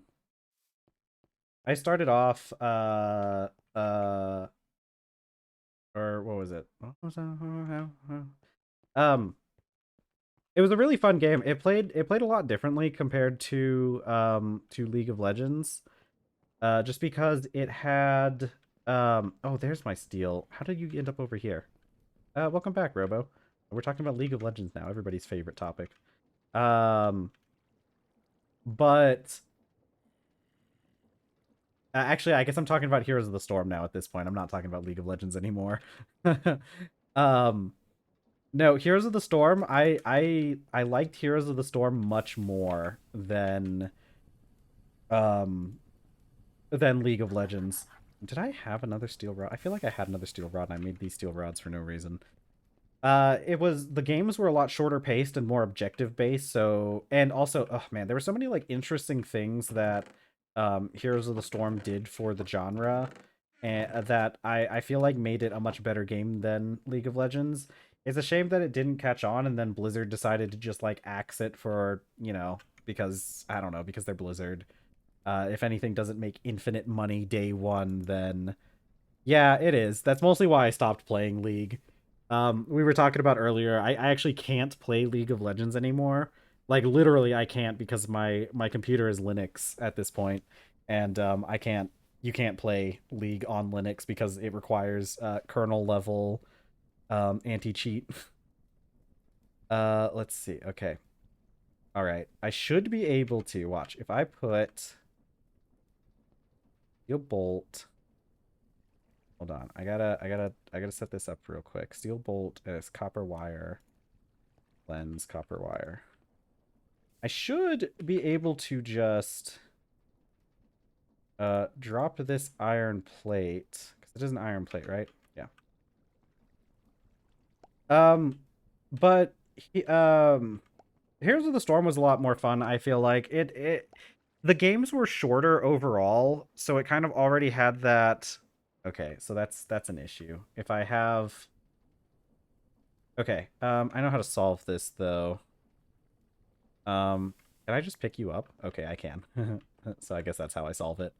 Um, the games were shorter and more objective based. So, and also, one of the best things that I feel that, did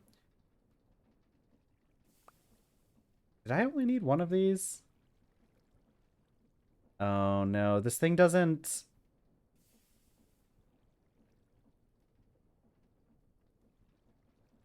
Okay.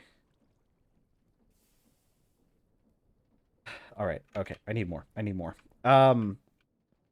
So one of the things that Heroes of the Storm did that was very important, that made it, in my opinion, much better than League, was it had shared experience. XP was shared across all members of the team. And you didn't have to like directly kill minions. You didn't have to do like any last hitting on minions. So it allowed you to focus much more on like just the more important parts of like what is happening in the game here and now. And you got to focus more on like team fights as opposed to constantly having to like do last hitting. Yeah. It really was a lot more team friendly. And so each in Heroes, each map had some sort of gimmick that it had, like okay, there was one map, I don't remember the names of most of these.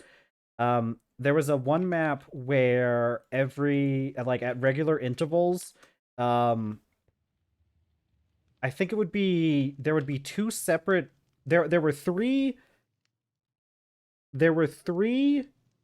spots on the map in the top, middle, and the bottom part. I think I'm trying to remember, but anyways, this is more of an example. Anyways, so you would have like three spots on the map, and then at regular intervals, one of those spots would like open up, and whichever it was like once those spots opened, whichever team controlled the point, there would be a there would be a there'd be like a laser, right? Like there was, it was like an Egyptian type themed map, and if your team controlled that point, it would fire a laser at the enemy team's structures. So you had to go and like engage with these objectives, because if you didn't, your team would just end up losing. And then like there was another map where there's one, I remember the name of this one. This one was called Blackheart's Bay. This one was really fun. In my opinion. A lot of people think it was like the worst map that they had, but I thought personally that it was a very fun map. Um so Blackheart's Bay, they had these coins, doubloons that you could collect. And you could collect the doubloons from a couple different ways.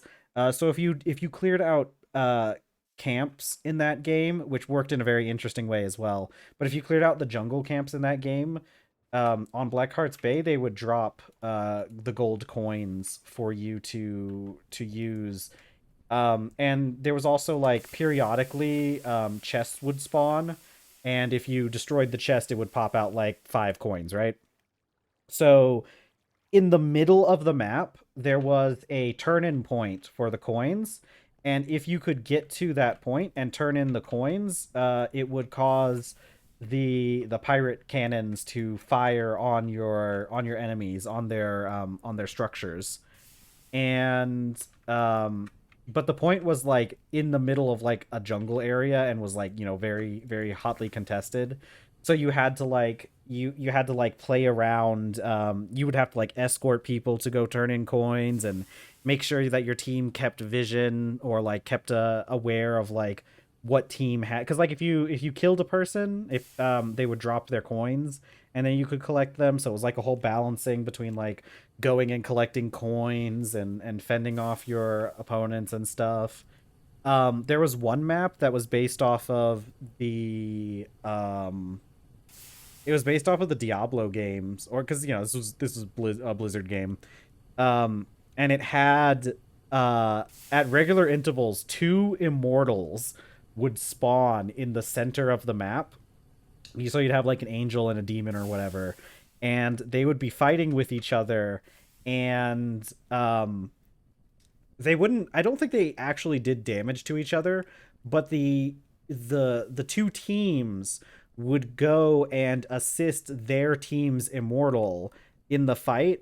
And whoever won that fight, so you'd have to try and take down the immortal before the enemy team could take down your immortal. And whoever won the fight, their immortal would join them and push down one of the lanes, for, well, until they got killed again.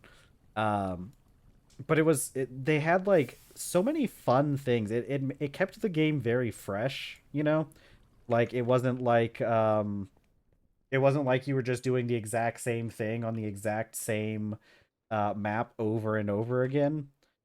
Um and let's see. There was a lot of other things. It didn't have an item shop the way that like League of Legends and a lot of other MOBAs do. Instead, you had talent points, and I think it was every 3 levels you would get to pick from like a set of talents. And it was typically like you typically got like 3 choices. Sometimes you would get like 4. Also, one of the really cool things in Heroes was that every hero had 2 different ultimates, and once you hit level 10, you got to pick one of the 2 ultimates to choose. And it made the characters, like, it was a lot more customization for like particular characters than what you see in a lot of other MOBAs. One of my favorite Yeah, probably my favorite character to play. I really liked playing the support roles in that game, because there was a lot of emphasis on healing in that one, as opposed to like a lot of other MOBAs that, because like healing's always a really touchy subject. You either have to make healing a a major part of, I didn't have to make this rod. I had an extra rod. You either have to make healing like a major part of the game and build around it, or you have to just like not have healing whatsoever, right? Because if you depending on the way that you do it, you like it really affects the way that the game plays. You know, because League of Legends has had some problems recently because when League was first made, they had a guy on the team who was very much opposed to the idea of healing. He didn't think that healing should have any place in the game at all. Uh, and that it's a fine philosophy to have. It's just that design philosophy really affected like how the game was developed. And then later on, a major issue that's happened with the game in recent years is that they've kind of stopped doing that, and they've been introducing more and more like healing into like characters builds and their power sets. And it's caused a lot of problems because realistically League of Legends is not a game that's prepared to handle characters having lots of healing. Whereas Heroes of the Storm is explicitly made with healing in mind, and we're talking like lots of healing. So it's really just comes down to like differences in design philosophy, and I wouldn't say there's necessarily one right way or the other, but it's something that has to be considered when making your game, because it's such an important part of every game. Okay, so I need 4 resistors. Two more copper sheets, or just one more copper sheet. Charcoal dust. I thought that Heroes of the Storm was also a lot more friendly when it came to like the player base as well. I think later on it kind of devolved a little bit and kind of ended up getting away from that. But hold on, I need one more copper plate. Um, but Heroes of the Storm, it never had all chat is the thing. You only ever had team chat. And it's crazy because like I know there was a lot of pushback when League was kind of changing their ways a little bit. Um yeah, you're right. But that's why a lot of people nowadays just recommend that if you're going to play League of Legends or really any team-based game that you just turn off the chat. And I find like that really is just the only way to stop games from turning toxic, is to just literally just not engage with the player base.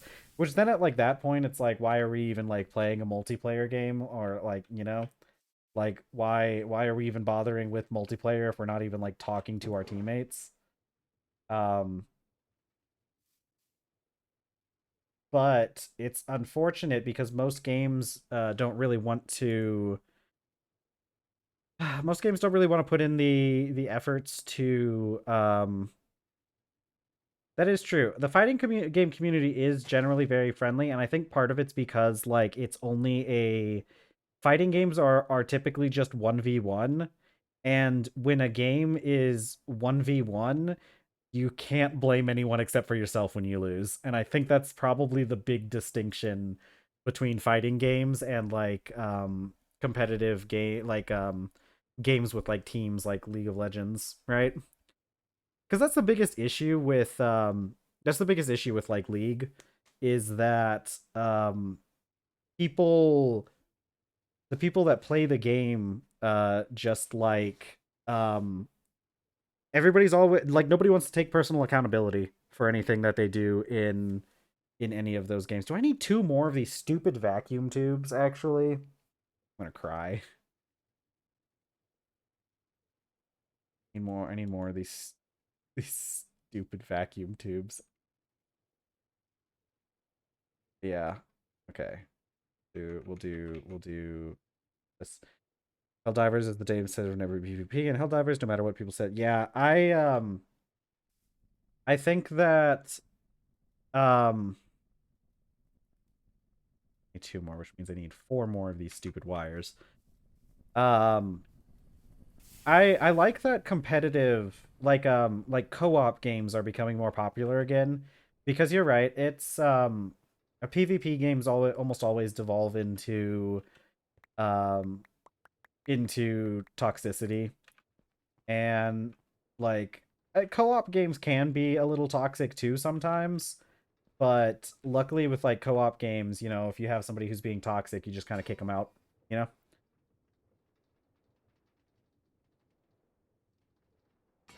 Ugh. Um I need to go cut down another tree. Yeah, I don't see the thing is like I don't mind competitive games. I really liked League of Legends when it first came out and when I first played it. It's a shame that we just can't have anything nice. Cuz like for me playing games like League of Legends, I was always much more focused on like my own personal growth as a player. So like if I played the game, I would always be looking for ways to improve my own gameplay as opposed to trying to like blame my team for it. And it's a shame that like it's in human nature to do this. Um but what's that? World of Tanks and PlanetSide 2? Yeah. Those were fun games. I feel like those were pretty fun games because I feel like and I didn't play PlanetSide 2 a whole lot, but I feel like people weren't very toxic in PlanetSide 2. Like they were such big games and there were so many things going on in those games that there wasn't really anyone in particular you could blame because there's like 40 other people here on the team, so um it's not like there's anyone to blame when anything happens. It's just comes down to like tactics and occasionally comes down to how many people you have in general. Yeah, yeah. I'm glad I stopped playing before it like got ruined by pay to win systems. What was it I needed? I needed more rubber.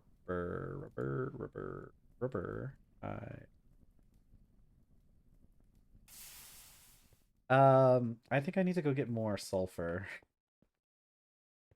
I think I need more sulfur. Yeah, that's probably a true statement.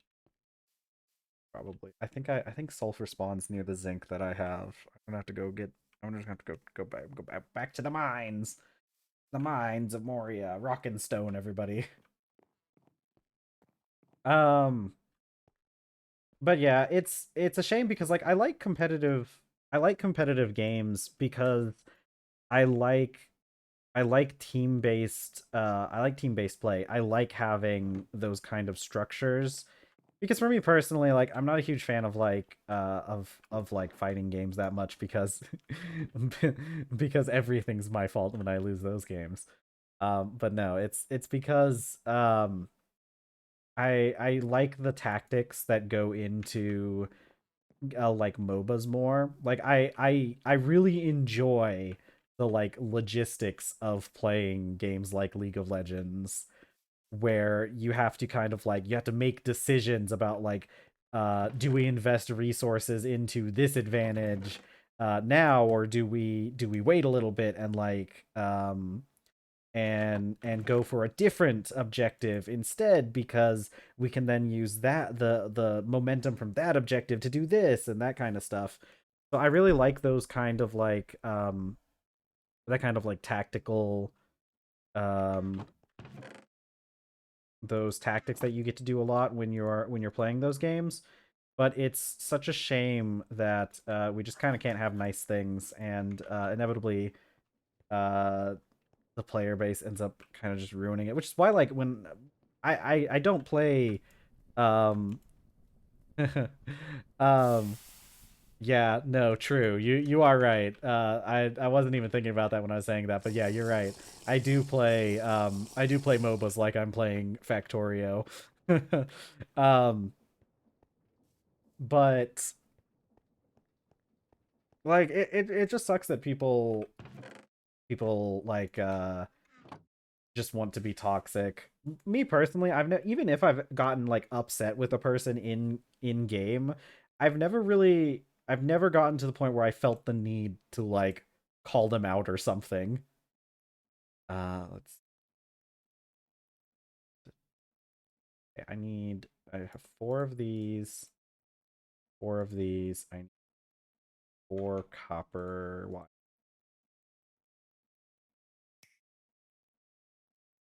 Yeah. I never got like I never got good enough at RTS to have it be like my go-to genre. I'm just not super good with the kind of like APM that's required for most RTS games. But uh but I did play StarCraft a lot growing up. I played the original StarCraft. I wouldn't play like actual like games of StarCraft, but I'd play like the custom games a lot. And I did play StarCraft 2. I played all the way through that. I played through the campaigns and everything in StarCraft 2. And that was really fun. I really enjoyed the campaigns. I enjoyed Wings of Liberty. I didn't really like Heart of the Swarm, mostly because of narrative reasons, and I am relatively ambivalent about Legacy of the Void. But they're good. It's a good genre of game. I tend to like. I do enjoy more of like 4X games, like Civilization, because I don't have to like, it gives you get time to think, in those games, as opposed to what happens when you're playing, like an RTS. Yeah, Stellaris is a type of RTS. Stellaris is kind of in a weird in between, because you're right, it is technically an RTS. RTS is probably the closest genre you can get with Stellaris, because I feel like 4X games, like a big part of 4X games is that they are turn based. Um, got two of those. Got four of these. I need two more of these. Let's see. All three Company of Heroes games. I don't think I ever played those ones. Um, oh, yeah, I'd say Stellaris is probably the only RTS or RTS like game that I still play a lot. I never play the multiplayer though, so that might be why I enjoy it. And yeah, Stellaris is closer to a 4X game. It's like an in-between thing. Um yeah, I don't know. I guess it depends on whether or not you think that 4X games can be real time, I think is the thing. And I'm pretty sure that there's nothing really in the definition of 4X that would preclude real time games. Yeah, that's a good way to put it. It's both 4X and it's a 4X RTS, right? Is probably the best way to put it. Um I need my sulfur. Sulfur, raw rubber pulp. Uh two more plate? No, I need four pieces of I do need four pieces of rubber, so I need four pieces of sulfur. Before. But with Stellaris, the part of the reason why I enjoy Stellaris so much is because, if you're not playing multiplayer, you can just pause the game whenever you want. So that helps me a lot with playing Stellaris, because there's no way I'd be able to play it. I don't think I'd be able to play it very well if I couldn't pause the game. Um, I know there's lots of people that do play it, just when you play multiplayer.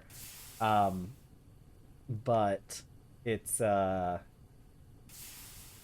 man, there's a lot that goes on in that game. I can't imagine playing multiplayer because of that. There's just so many things that happen at any given moment in Stellaris.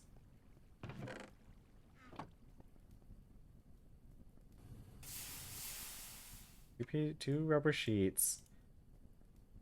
Okay, we have 4 alloy cables. We need two more steel plates. You play with friends, you can coordinate and ask to pause time. Yeah.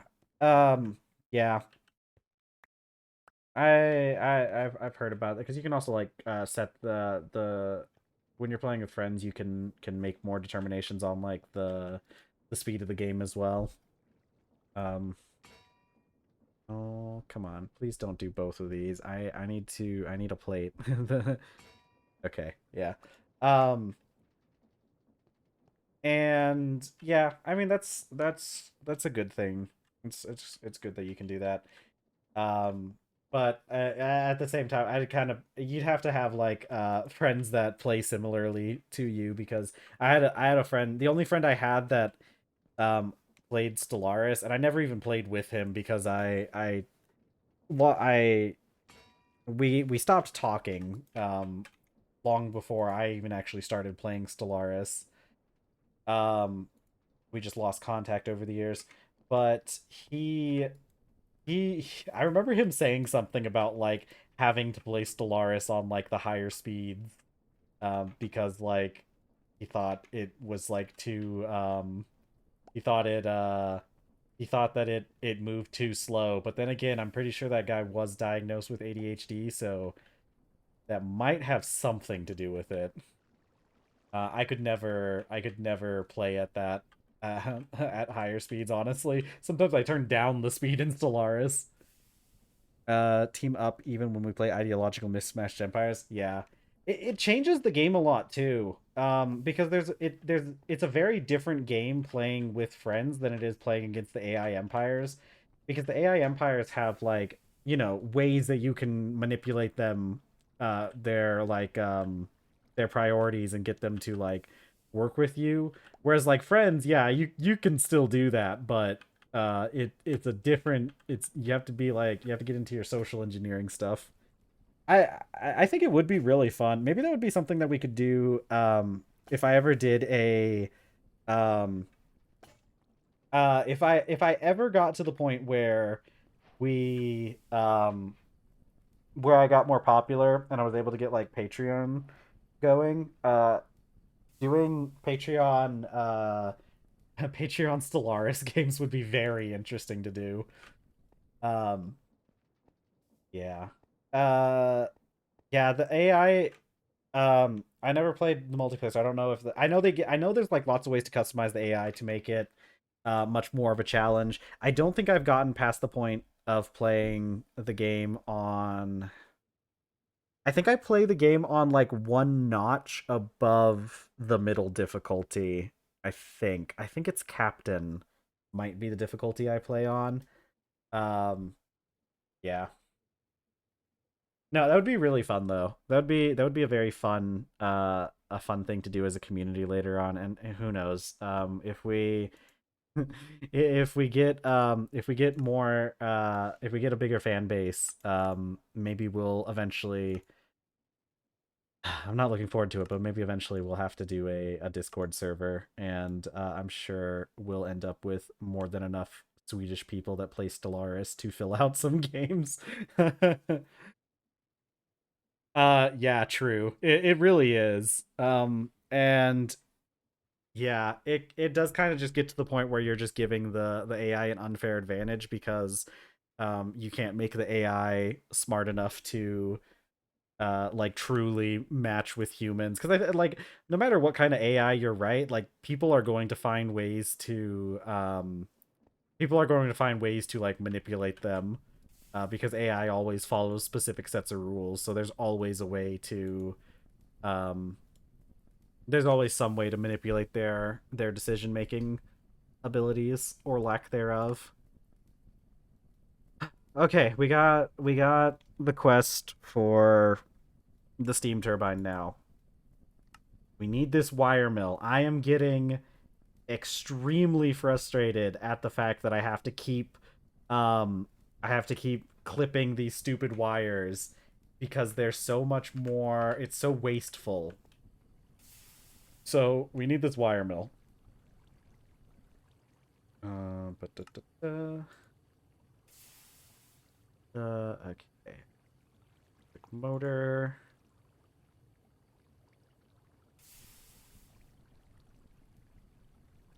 these. Yeah, I'm rushing this wire mill. I'm getting very frustrated having to make these things. It's getting very very upsetting the amount that I'm losing by having to do this. Let's see.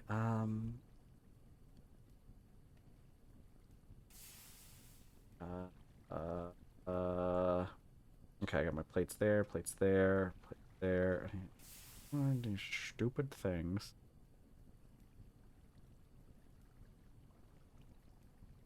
Electric circuit. We need a machine hull. Casing. I think that's it. What did we... Yeah, there we go. And like that. Red alloy cable. That. Vacuum tubes. I don't even know if I need this because I think I have... How many circuits do I need? I only need 2 circuits. I already have the circuits. So I really don't need to bother with expanding the recipe tree that far. But I already did, so... Oh, womp womp. Okay, I think this is good. Actually, let's expand out the ingots themselves. That way I know 28 sulfur dust. Ease. Planet changes for Stellaris. Update 4.0. Planets produce and consume resources. Districts provide a base number of jobs for each level of development. Zones manipulate what jobs are provided by the district. Buildings typically modify the production of jobs themselves, though may also provide a static number of jobs. Jobs are filled by workforce. Make the planet produce a single resource by default unless they've been modified. That's interesting. Are they still going to have the split are they still going to have like the split districts, so like the city and the whatever mining manufacturing? Because I mean, I think like I feel like most people in general kind of just set up their colonies to produce a single resource anyways, so it's probably a really good idea for them to be um for planets to switch over to just producing a single resource as opposed to the way it's been working since then. Why do I need so much tin? What in this consumes tin? It's probably all this tin wire. Interesting. Interesting. I'd be interested in seeing how that ends up working out. Because like I said, I feel like most people in general just kind of give their or set their planets up to be like single resource producers. Because I feel like that's just ends up being like the most efficient way to do things, you know? So that's just how it ends up working out. Okay, we're going to... We're gonna need to do a couple more things before I can get the wire mill, because I'm going to need more steel, which means I might need another batch of iron. Actually, we might not need that much. We only need 9 steel plates, don't we? New planet UI looks nice. I'll have to check that out sometime. Because yeah, I need to check that out. Hold on, maybe I'll no, I won't do that now. I'll do that later. I'll have to check on Steam how the new planet UI looks. I need to do another batch of steel, and I can just do that like this.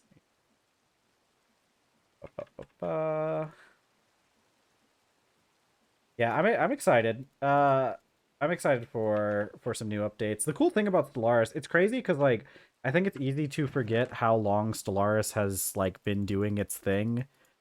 Uh, but like the game has changed massively throughout the years, and it's really cool that they still do updates and everything, and like do major overhauls of the game. Which is probably the only reason I'm okay with buying the DLC that they put out, because at least you can be you can reasonably assume that they're going to keep up with the game. And they've been doing a really good job. Like I said, I'm not a huge fan of the way that the way that Stellaris is monetized, but it's definitely not the worst with the amount of effort that they put in. I do feel like sometimes the DLC that they put out sometimes can be a little lacking. I personally I really like the stuff that came out with the Cosmic Storms DLC, like just on like an aesthetic and like a personal play style level.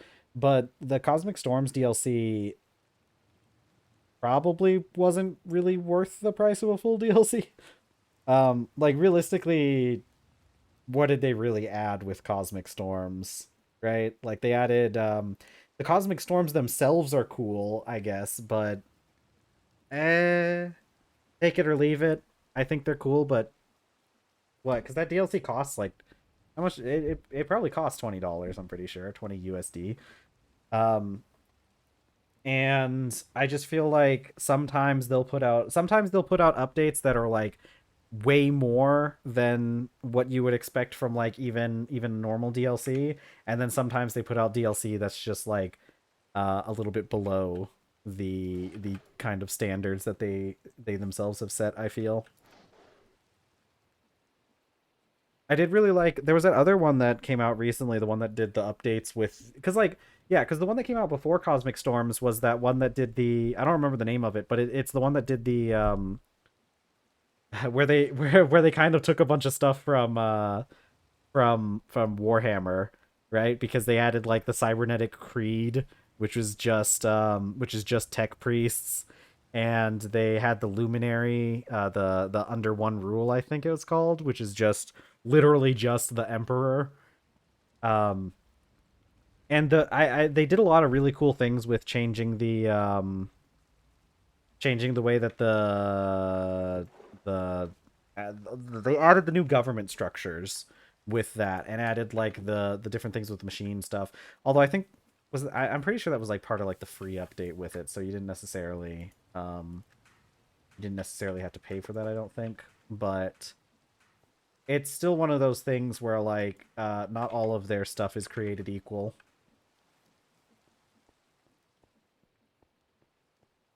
I'll be real though, I don't even keep up with pricing. Half the time I just buy the dang things. Let's see. Zones are a new addition to the planet hierarchy. Zones will let you change the nature of their districts. By default, the city district will provide housing and increase the maximum number of civilians that your planet can support. If you build a foundry zone, the city district will replace some of their civilian capacity and housing with metallurgist jobs each level of development. If you then build a factory zone, the city district will provide metallurgists and artisan jobs with further reductions to citizen capacity. Interesting. Okay. Okay. So it sounds like that's going to be uh it sounds like by default they're going to start off with like city zones, and then you get to like specialize them, and it replaces some of the housing with those jobs specific to those zones. It also sounds like it's going to be scaling based on like the development level of the planet itself or of the colony, which honestly probably pretty good. Yeah, that's probably a pretty good thing, because it always got annoying because like you would like you'd be because like the way it currently works, you kind of do the opposite, right? Like you have you a lot of times you end up building all like building up the infrastructure that you want the planet to specialize in, and then later on as you get more people on the planet, you end up switching it out with like city districts or just using city districts to increase the building slots. I kind of like this way better. We'll see how it pans out, but I kind of like this. I'm liking the way this system looks a little bit more. Let's see. Da-da-da. Yeah, it'll be interesting to see how it plays out. I think it sounds good. It sounds a lot better than the current system. Uh, yeah, I do think like the planet development uh definitely needs some modifications, some reworks to make it feel a little bit better to play with. So this is a good thing. Um, oh mein Gott, tiny pile of dust.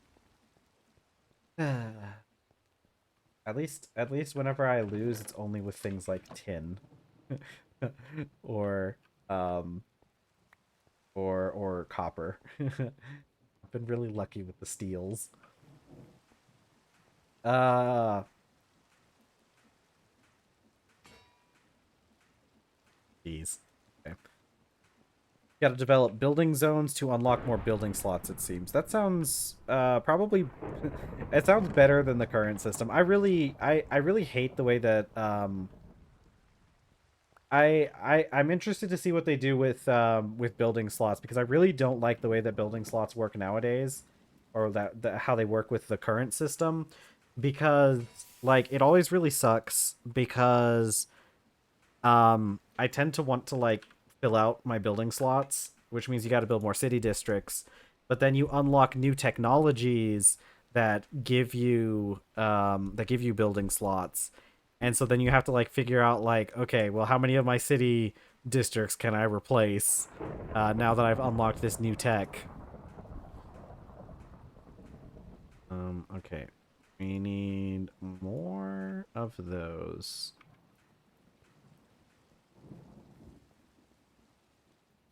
All right, I haven't even bothered looking up exactly uh how our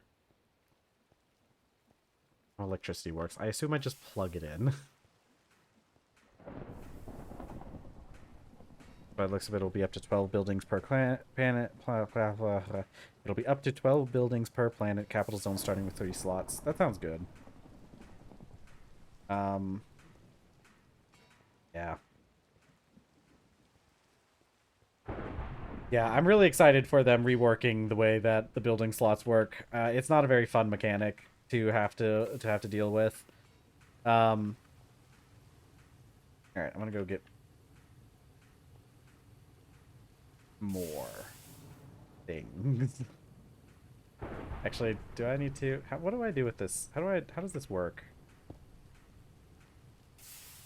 How do you work, Mr. Turbine? Yeah, it really needs it. Planet management, it's obviously it's like a majorly important part of the game. But it kind of like it kind of sucks to deal with as it is. Do I just like okay.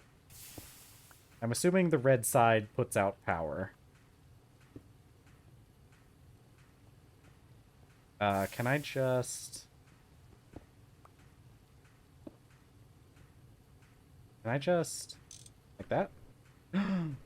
It's producing power. Yippee. Yippee. Okay. What do I do next? Yeah. Planet management. Yeah, we got our first electricity. So far, it's we're not gonna we don't have a machine to do anything with it yet, but that's gonna change. We're working on changing, moving and grooving, as we say. The unspecialized mess of being an early space age civilization gives us a specialized zone that provides us with the basic.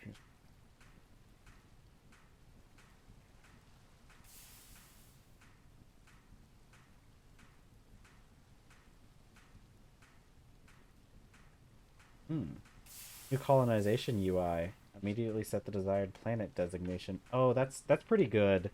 Yeah, because it uh it always kind of got annoying where you'd have to wait for the colony to be established and then you'd have to go in and set the designation for the colony.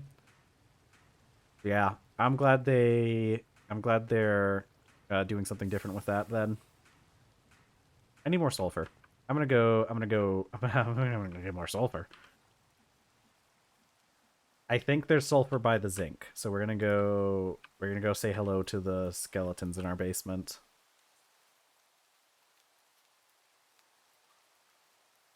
Boop boop boop ba-doop ba-doop boop. Er, Where's my sulfur mine?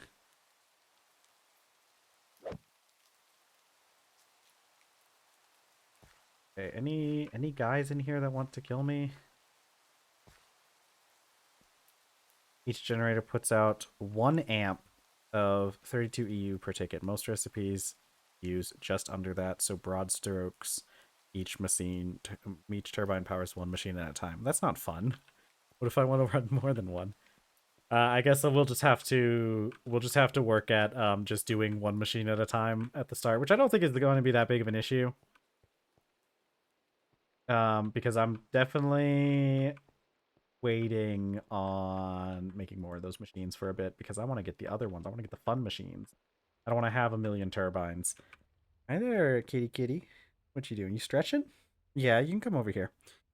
Heard about having skeletons in your closet. Yeah, no, I get skeletons in the basement all the time too. That basement where I currently generate mechanical power, it gets filled with lots of skeletons every so often.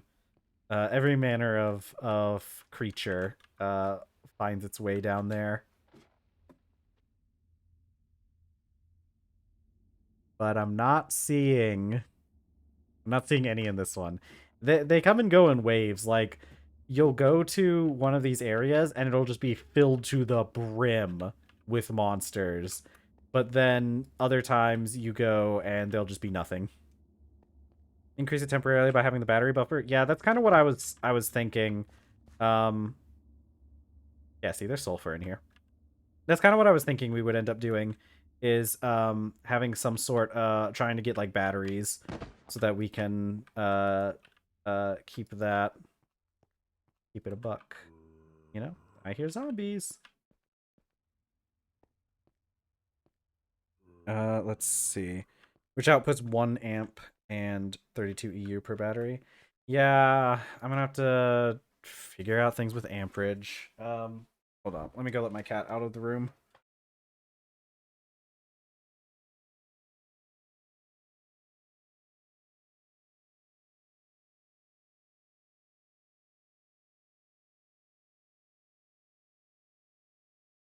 She always wants out roughly 3 hours into stream. Okay, we got more sulfur coming in. And I might as well scrape this iron off of the floors while I'm at it. Ba-doop, ba-doop.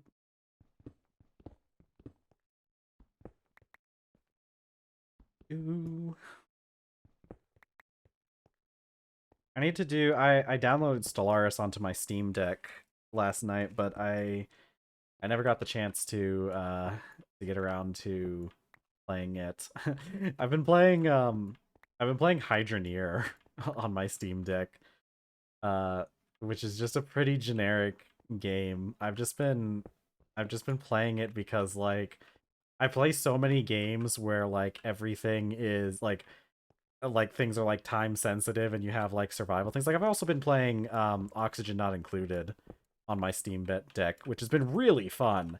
Uh they came out with a new DLC for Oni, and it adds like bionic dupes into your colonies, and they work on some pretty interesting mechanics that have been fun to learn.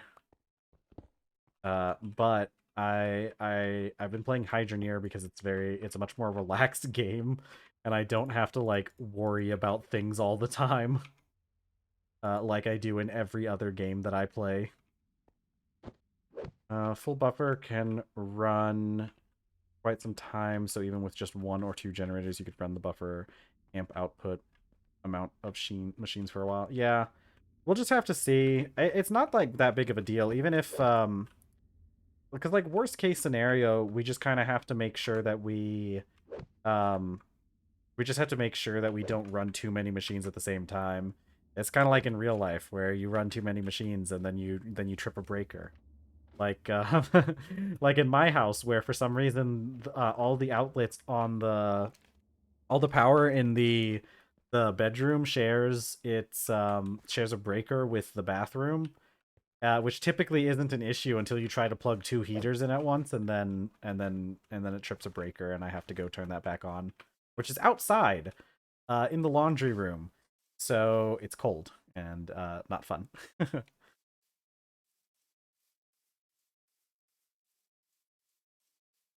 Okay, let's see. All right, that should be more than enough sulfur for a little bit of time for us. We're gonna need more relatively soon, but we got these 14 pieces of steel. Will hold us over for a little bit longer. I forgot. Yeah, yeah, they do. They sure do. Um, yeah.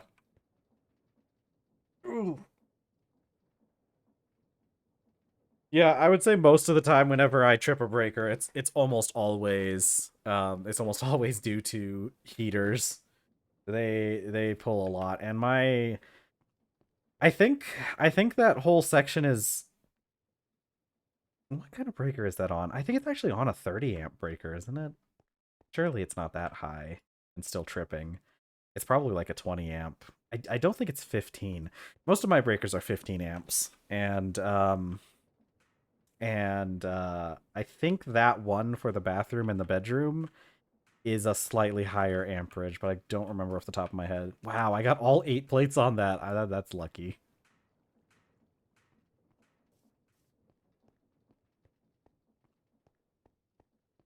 Let's see. Boop boop. All right, let's hope we get lucky with the red steel. I don't want to see any piles of small red steel dust.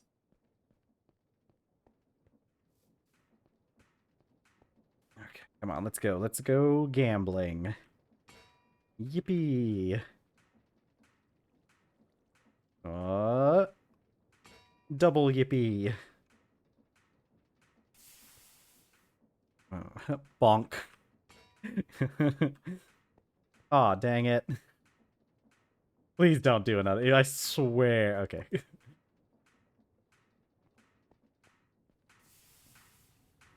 And oh man, they just had to introduce gambling into this mod pack. I guess at least I get small piles of dust now. They always had the gambling aspect, but it used to be you just got nothing.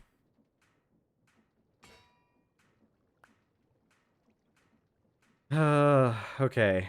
I need to go cut down more capote trees, don't I? Uh, maybe it would be a good idea to upgrade this to a capote farm at some point. But we're doing too good with these maple. I'm gonna go put up these sticks so it doesn't completely fill up. Sticks. I need to I need to I need to I need to bundle my sticks soon. I need to make food. I need food for my character. My character needs food. My food needs character. That's not true. I make good food. My food doesn't need character. I'm a good chef. I use spices.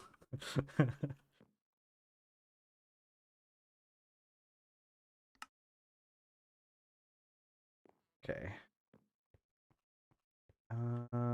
Let's see. I'm gonna make soup.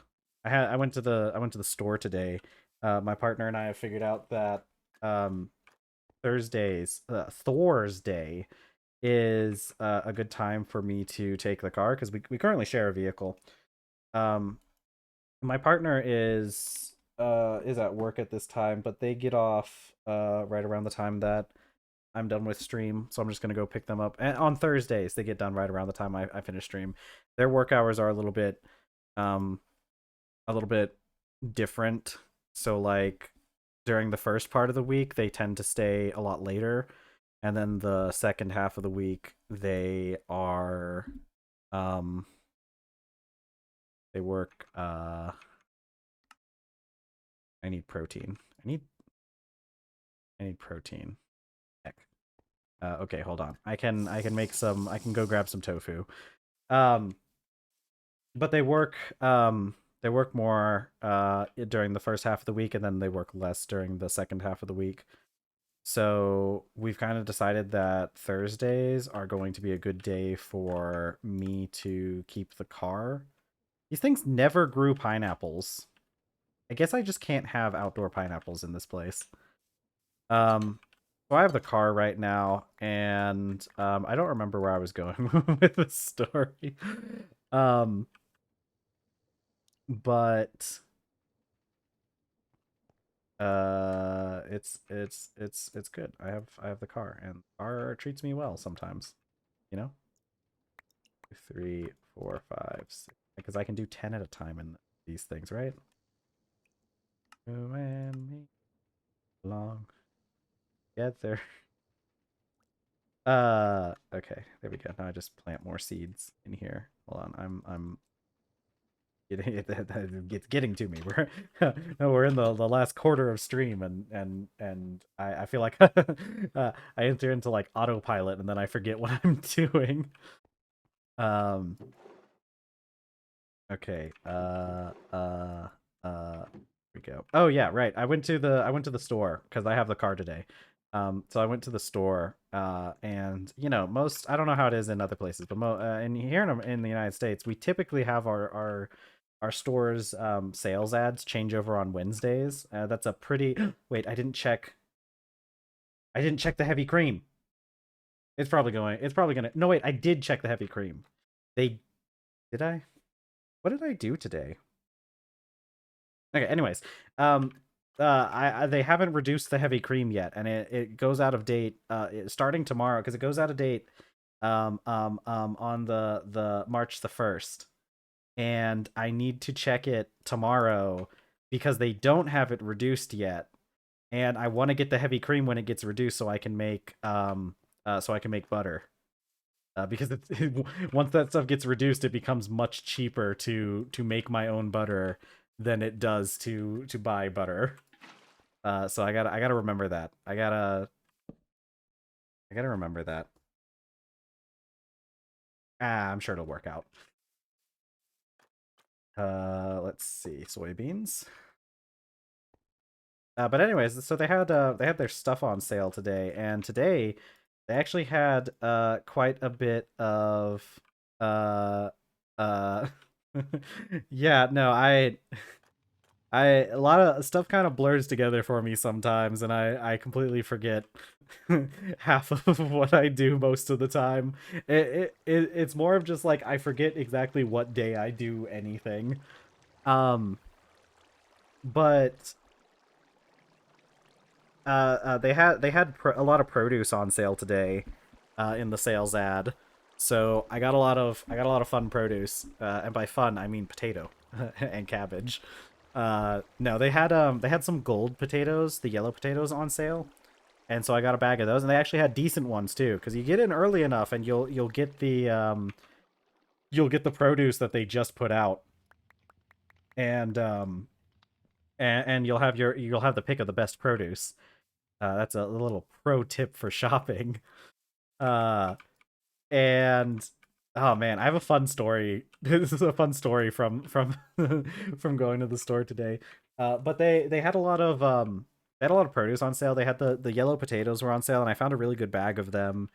And they also had cabbage on sale, and so I'm gonna make myself a cabbage and potato soup later.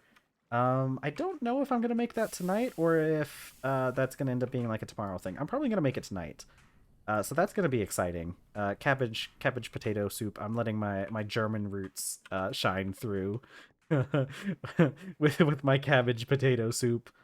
Um, what else did they have? They had a lot of things. I ended up not getting. Uh, all right.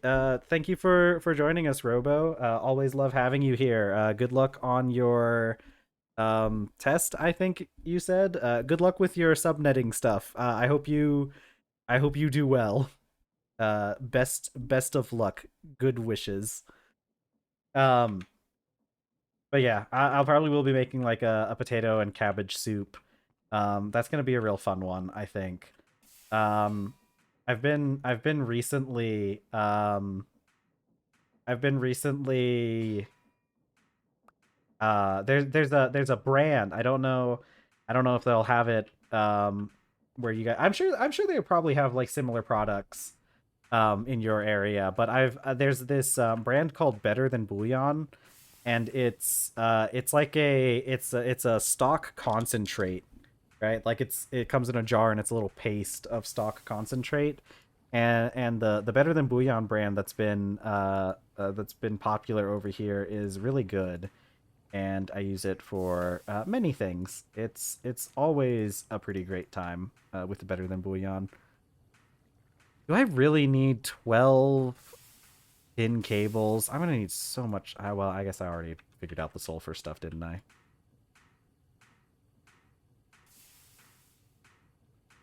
Okay. um, but yeah, I've been using that Better Than Bouillon. It's been working out really good. I make good soup. I have learned the art of roasting potatoes, or roasting, not roasting. Technically, what I do isn't roasting. I braise my vegetables to make soup. And oh man, I have this one friend who she's a pretty good cook as well, and so we very often like share with each other like what we've been working on and like what we've been making. Ooh, yeah, that does sound like a good idea. It does sound like a good idea. I have some bonito flakes. I don't think they're good, and I don't know if they're fit for human consumption because they're branded as cat treats, and they're probably fine.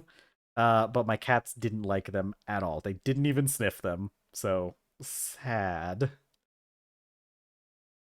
But that does sound like a good addition.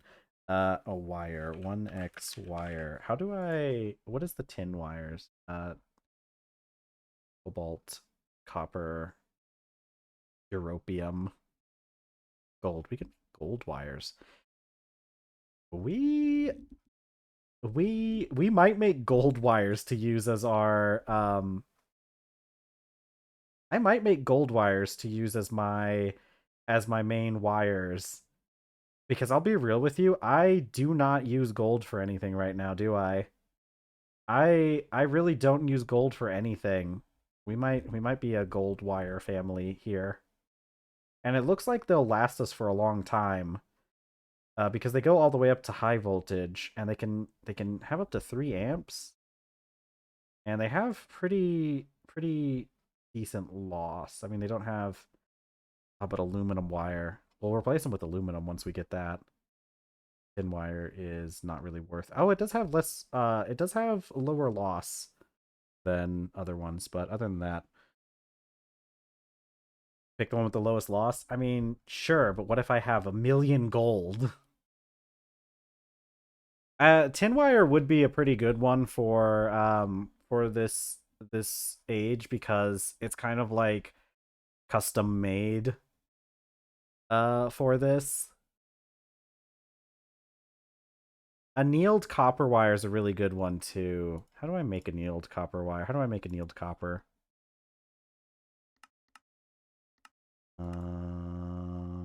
That's not helping. Annealed liquid copper. How this isn't helping at all. How do I make annealed copper? Annealed copper dust.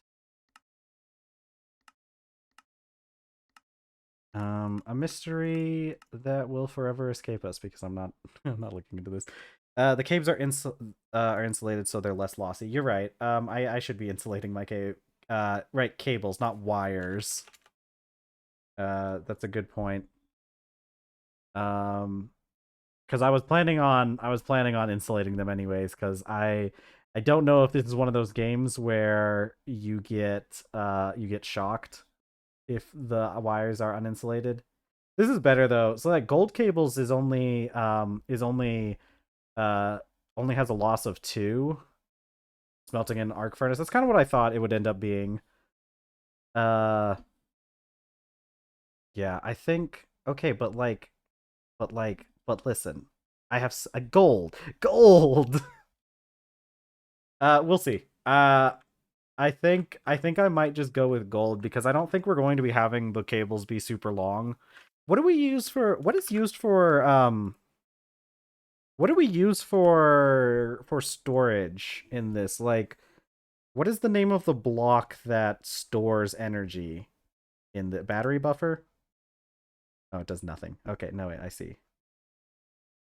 Battery buffer handles 2 amps in, 1 amp out per battery. The output size. See, because the thing is, we could just put battery buffers. Um, we could put battery buffers in between to help handle the loss. I think I am going to go with gold just because we have so much of it. I'm still using tin for a lot of things. Like there are so many things that just require tin as part of their recipe. So I think I'm going to go with gold because like it'll last us up until the high voltage age and I have so much of it that it's not a lossy in equals can't keep up out. Yeah, but like so yeah, gold's not super lossy. It is twice as lossy as the tin wires, but um being a loss of 2 versus a loss of 1, I feel like is well worth it. Just because like if we didn't have so much gold, like I've got like gold's almost like a waste product for me at this point because most of the gold I have I found while trying to like get iron. So forge hammer time. Make me stuff. I need more redstone though. Did I even I think I need to go get more redstone. Sigh. Yeah, I'm gonna need to go get some more redstone off of the ground. I'm waiting for the tofu to be done so that I can eat before I go down and do stuff.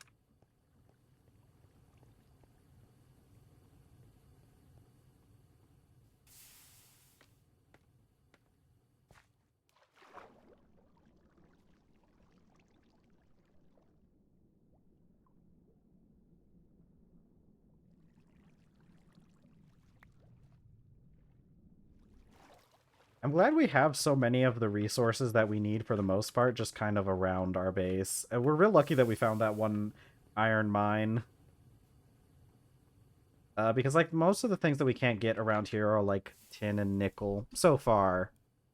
There are other things that will need to go spread out, but I've already identified a good source of aluminum in the jungle on the mainland, and I feel like that's going to be like one of the next big resources that we need to capture.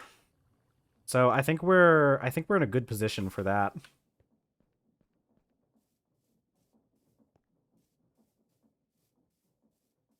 Let's see. Okay.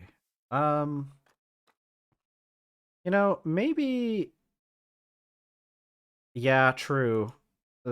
Getting access to the mining tools in the electric age will help us out a lot. Because not only with the prospector, but eventually we'll be able to get the miner as well. Yeah, 'cause this is the prospector. Yeah. Help you find veins in no time. GUI's interactive. Right click with. What does this take? Why are there why are there so many different resources or so many different recipes? These are all the same, aren't they? Glass pane, steel plate. This is actually not that hard. Well, we don't have access to the batteries. Oh, I see. It uses different batteries. Yeah. Um, I know where to get quartzite, so that's not a big deal. Oh, heck. I did it.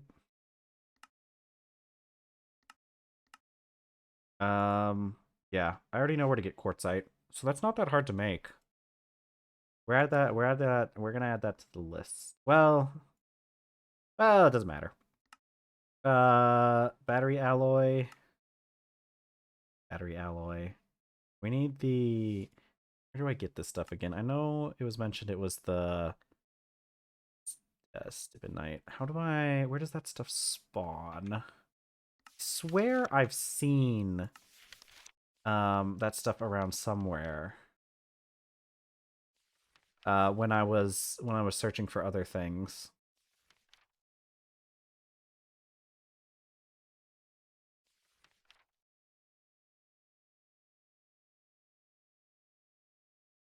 Yep.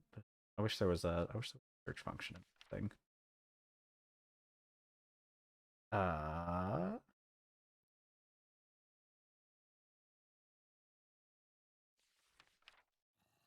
Very cool. Um Dib. Dib. Where's Stimonite? This is from let's see. This has cinnabar dust in it. Does it spawn near does it spawn near redstone? I wonder. Okay.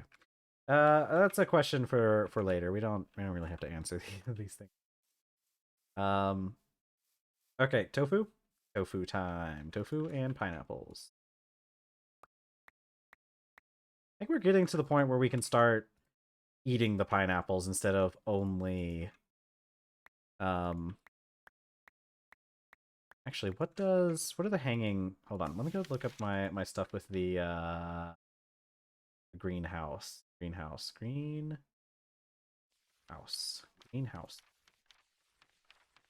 But I think it is not in the greenhouse. It's planters. Hanging planter.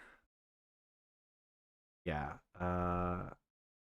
Here's the thing. It says here that squash can be grown in any greenhouse, but bananas require an iron or better greenhouse to grow. What about pumpkins and melons? What do they require? I wonder. Actually, I wonder enough to go and test it real quick.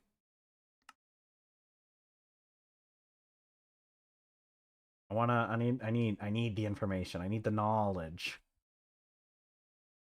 Because if I can make these so the thing is, like, I've been trying to kind of I've been wanting to figure out things I can do with because we made all that stuff with um the lower tier greenhouse, and I need to repurpose that stuff. What I really need to do is I need to move the quad planters out of the iron one and only be growing stuff.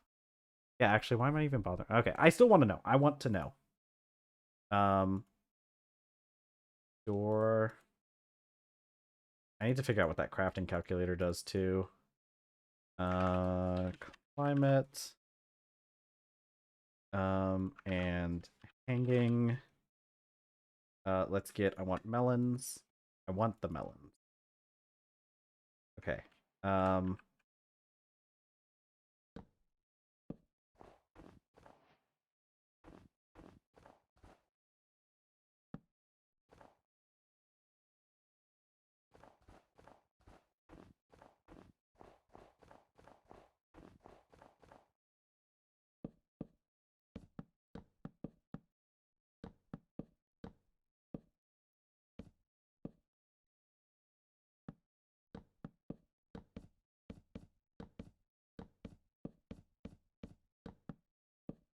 Actually, I don't even need... We're in creative mode.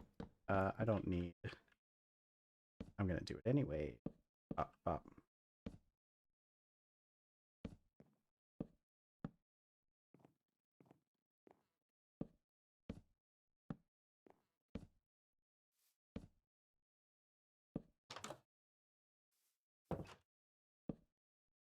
Okay, hanging planter. Block is not in a valid green. Now it is. Melons. Okay, so this does require a better greenhouse, so I can't just do it in there. So I think what I'll do, what will I do?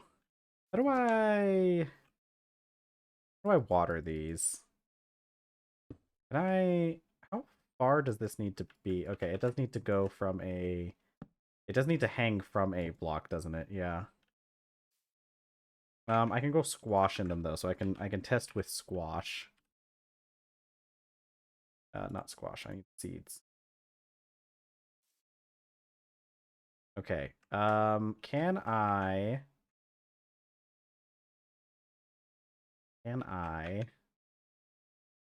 this has to have like an upwards facing sprinkler, doesn't it? I'm betting the hanging ones require upwards facing sprinklers, don't they? Drum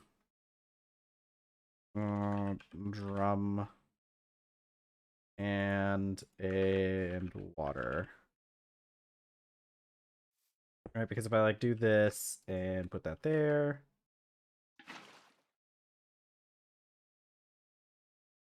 Okay, so it's sprinkling now. All right, now the question is if I put this lower, I don't think this is gonna work. And then if I put a squash seed,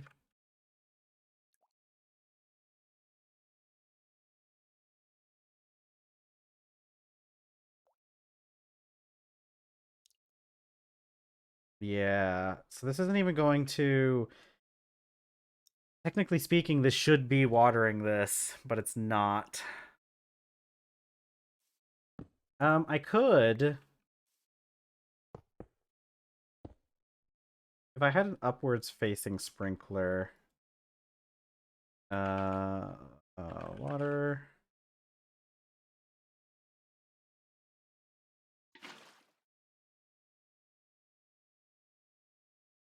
Okay, so now it's sprinkling. If I do like this and my squash seeds, see, now it's getting water. So my question is,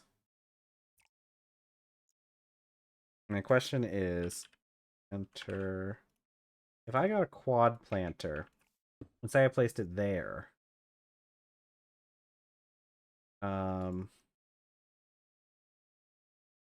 And then I got like potato seeds.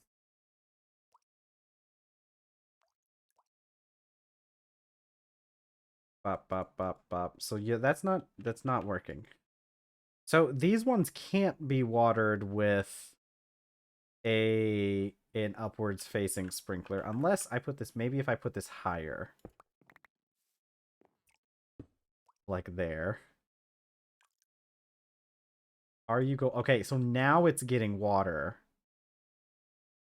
Okay. It needs a block to it needs an extra block, but what if I buried this? Does this still count? Okay, so this still counts as a greenhouse. And I can put the sprinkler on it. And then if I do the quad planter like this and put the potato seeds in and did water again.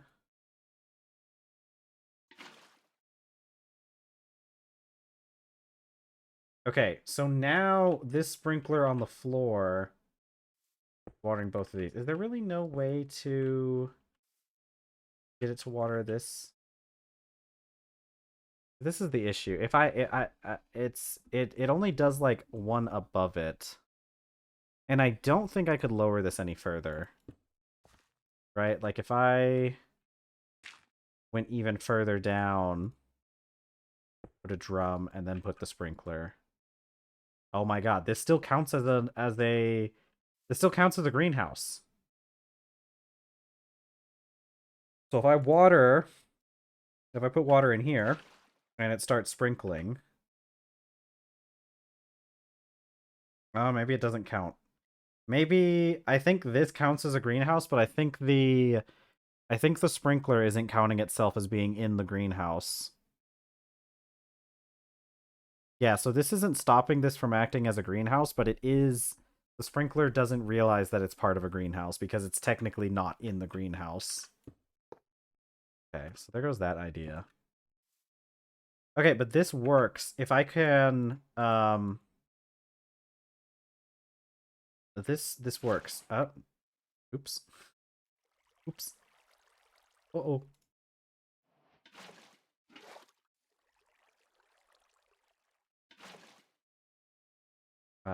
Sprinkler? Okay, all I have to do is then the raise the planters up.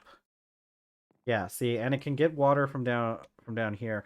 Okay, I think we're going to have to switch over the greenhouse to using a floor sprinkler. I think we're going to have to add an extra layer onto the greenhouse. Although we might not. Because honestly, I think we have. Yeah. Okay. Cool. Hold on. Let's go back into um our world. We always have such new and exciting discoveries. I'm getting this greenhouse is getting it's progressing. I need food. We have 10 blocks of tofu. I need more protein, so we're gonna do like 3 blocks of protein. And these 2 blocks of cooked rice.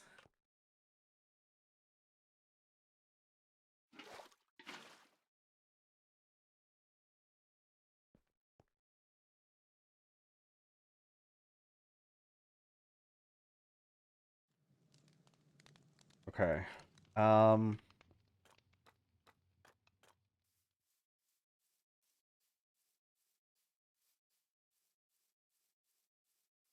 this is working fine though. So yeah, because everything's already the rice is already on drums.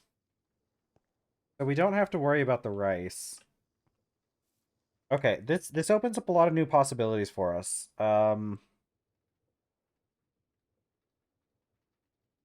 Yeah. Okay. So what we're going to do is I'm actually going to get rid of can I can't like shift right click these out.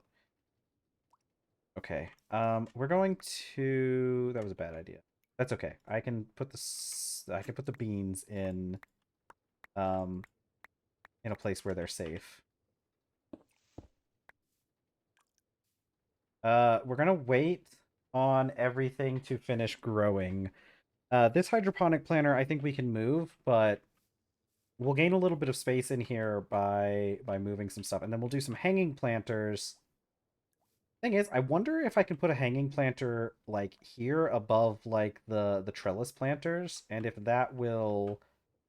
um if that will be satisfied by the water, or if that'll be satisfied for the space requirements. Otherwise, we can put them in other places. Like we can put them in like this row here and like this row here, and then we can start growing pumpkins and melons in here. And if they can go over, well, the issue is no, because I'm gonna have to raise up the planters. I might have to add an extra layer onto the roof in order to, or onto the greenhouse in order to do stuff like that. Do we have melon seed? I do have 4 melon seed. But from the looks of it, each hanging planter only grows one. Oh, but melons can be cut up into like 4 pieces of fruit. Can I make melon jam? I can. We're gonna be a melon jam family. a melon family.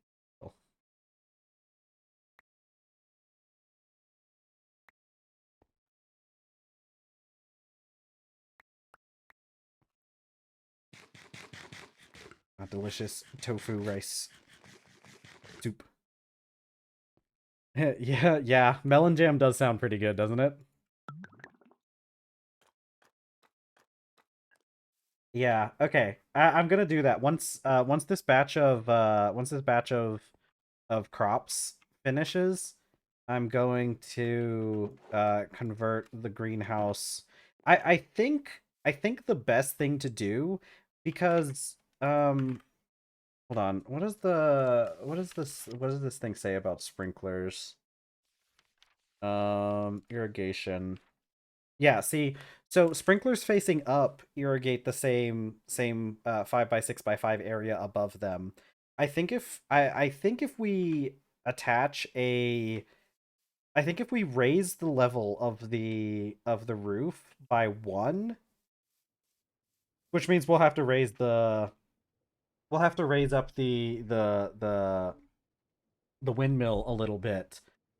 But if we raise the roof by another level, which won't take that many blocks, I think because all of these planters that are currently on the ground are going to have to go up onto blocks in order for the floor sprinkler to work.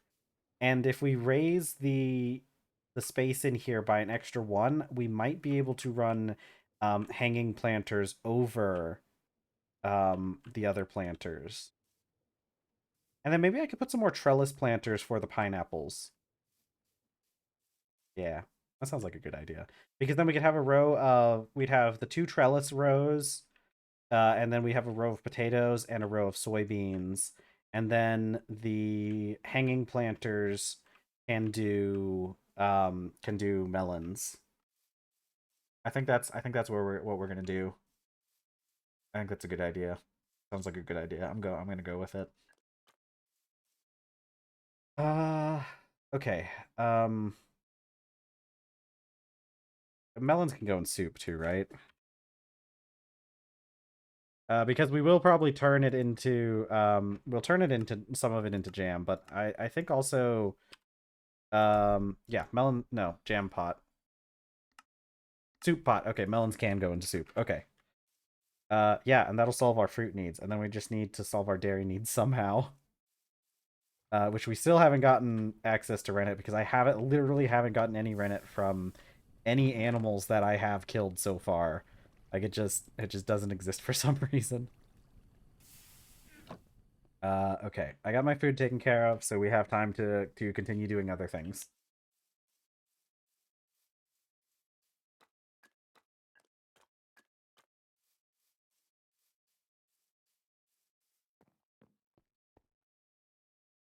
Okay, let's put away some of these rocks and seed stuff,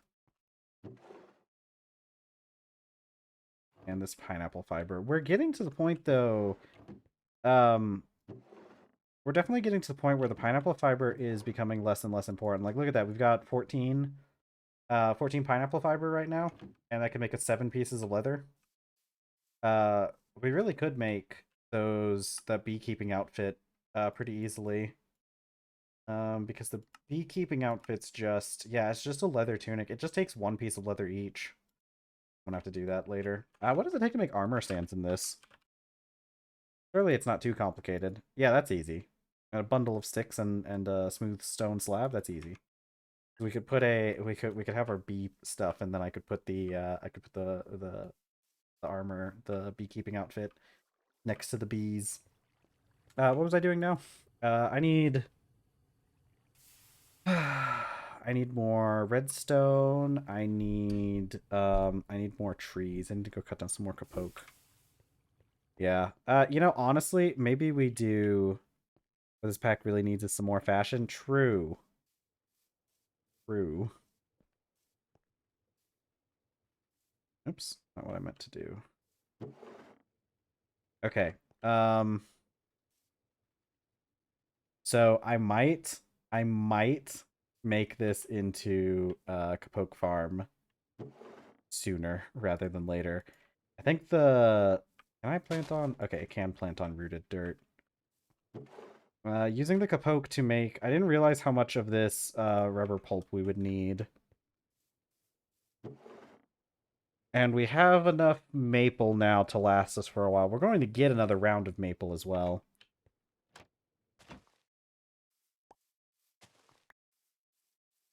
Okay, let me go get some capoke saplings. I'll just have to figure out a way to deal with the extra bits of wood. I may have to clear out the extra bits of wood manually at the start. But we'll see. I don't know if the trees can grow over stone. But we'll find out. Yeah, honestly, this pack could use some more decorations in general. Although I haven't looked enough through the mods to see if there's any like major decoration mods, so I might just not know about them.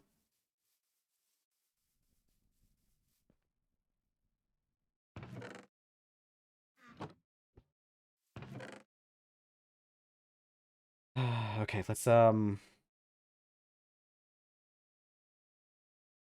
these. I want to see. We might switch it back to maple if the capoke ends up causing us too many problems. Yeah. If the capote causes us too many problems, we can switch back to maple once it has a lot of capote. But for now, I think we'll switch it over to the capote, and we'll see how that works.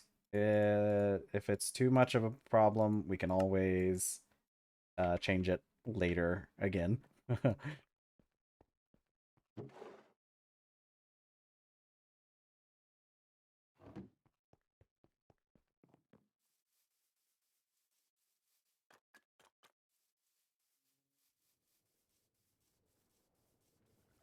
Yeah, I want to move some of the stuff in here, though. Oak trees get pretty big. Leave the capokes there. Why not? Oh, I can't. Oh. I can't shift click items out of here. Probably because it's very confused as to how the how these logs, how they got into a chest in the first place. Yeah, see, we're at the point where the coke oven isn't even like using up any it isn't even using up any logs because it's at capacity. So with this just running for like 2 streams, it's already gotten us more than enough maple wood, and we'll have more than enough to satisfy our cooking needs for a while too. Okay, we'll just see how this works. If it comes an issue, then we'll just have to deal with that, like every other issue.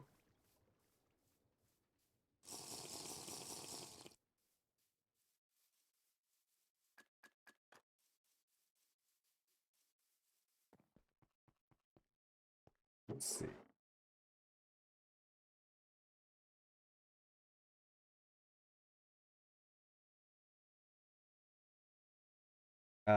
Saplings go in here. All right, what was I doing? The other thing, what else have I been? What am I doing? What am I? Why am I here? Why am I here? Why are we here? Just to suffer. Next, I still need the capoke. I never did get the capoke. That's what I needed to do. But we got this cool blue steel axe, which makes collecting the capoke so much more enjoyable. It doesn't take us half an hour to cut down a single tree anymore. I think over here, this one's probably going to give me a lot of bang for my buck. Up some of these things so I don't have to deal with them for a bit. Yeah, see, that thing's gonna have more than enough lumber for us.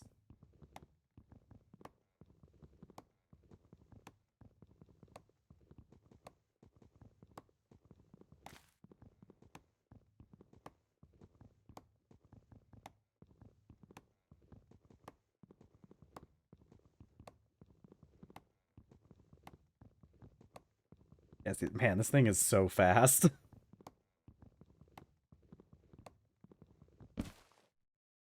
Yippee! I love logs.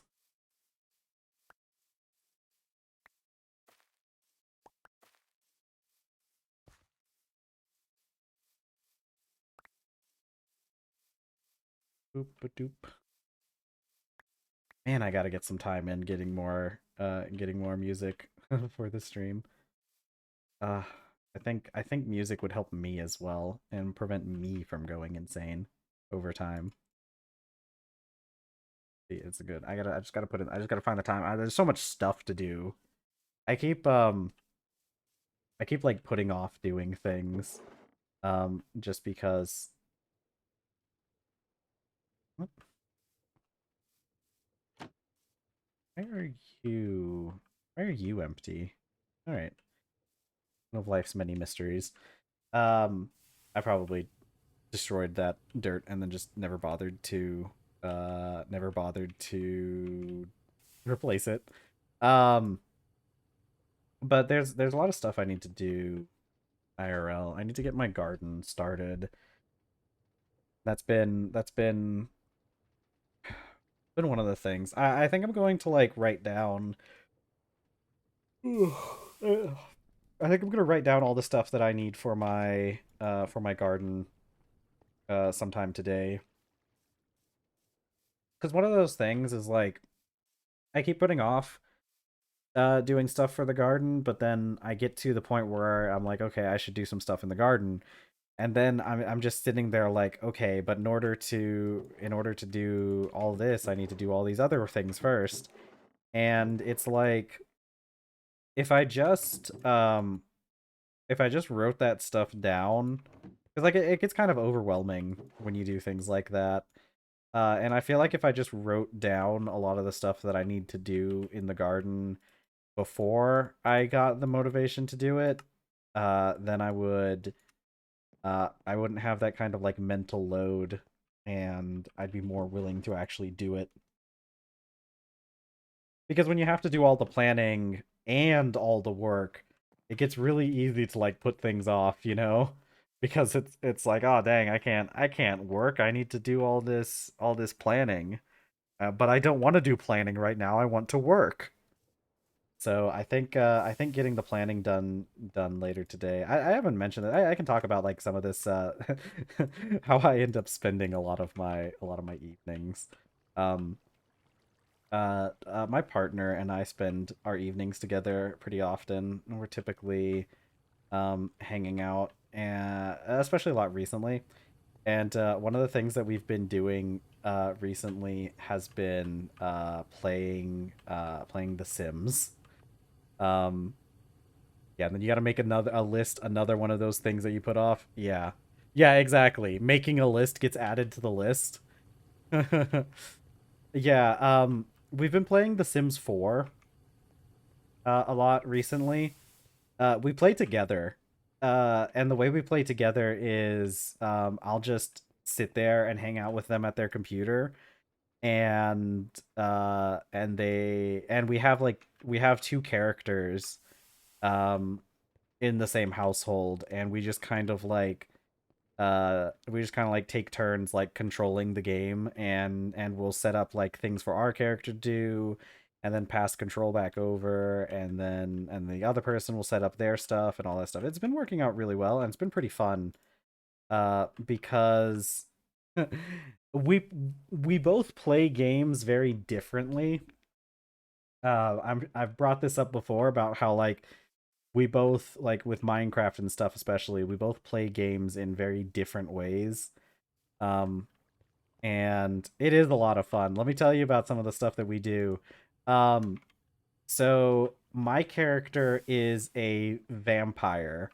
um and my character is best described as local menace to society. Meanwhile, my partner is playing a character who is they're playing a character who is like an introvert who is in college. The character her because they're playing a female character. Um, she is a an English major. We're actually both technically playing female characters. I say technically for my character because my character's gender is chaos. I more than anything else. Um, but I will be referring to both of them using she her pronouns because that's what they both use. Um, so the yeah. Um the let's see. The university character that my partner is playing. She is an English major who is like wanting to go into like I don't know exactly what my partner said they were going to make their character, but it's probably like some kind of like writing career. The character has already like written a book or whatever. It's really funny because so my vampire character, um she's a criminal. First of all, she's like a mob boss. Like literally, I've gotten far enough along into her career that I think she's a getaway driver, but she's in like the mob boss career. Um, so she just goes and like generally does crime, and I like to play like super sim like min max type characters. Um, and so my character um is really good at making money. I know how to make money in The Sims 4. If there's one thing I know how to do, it's make money.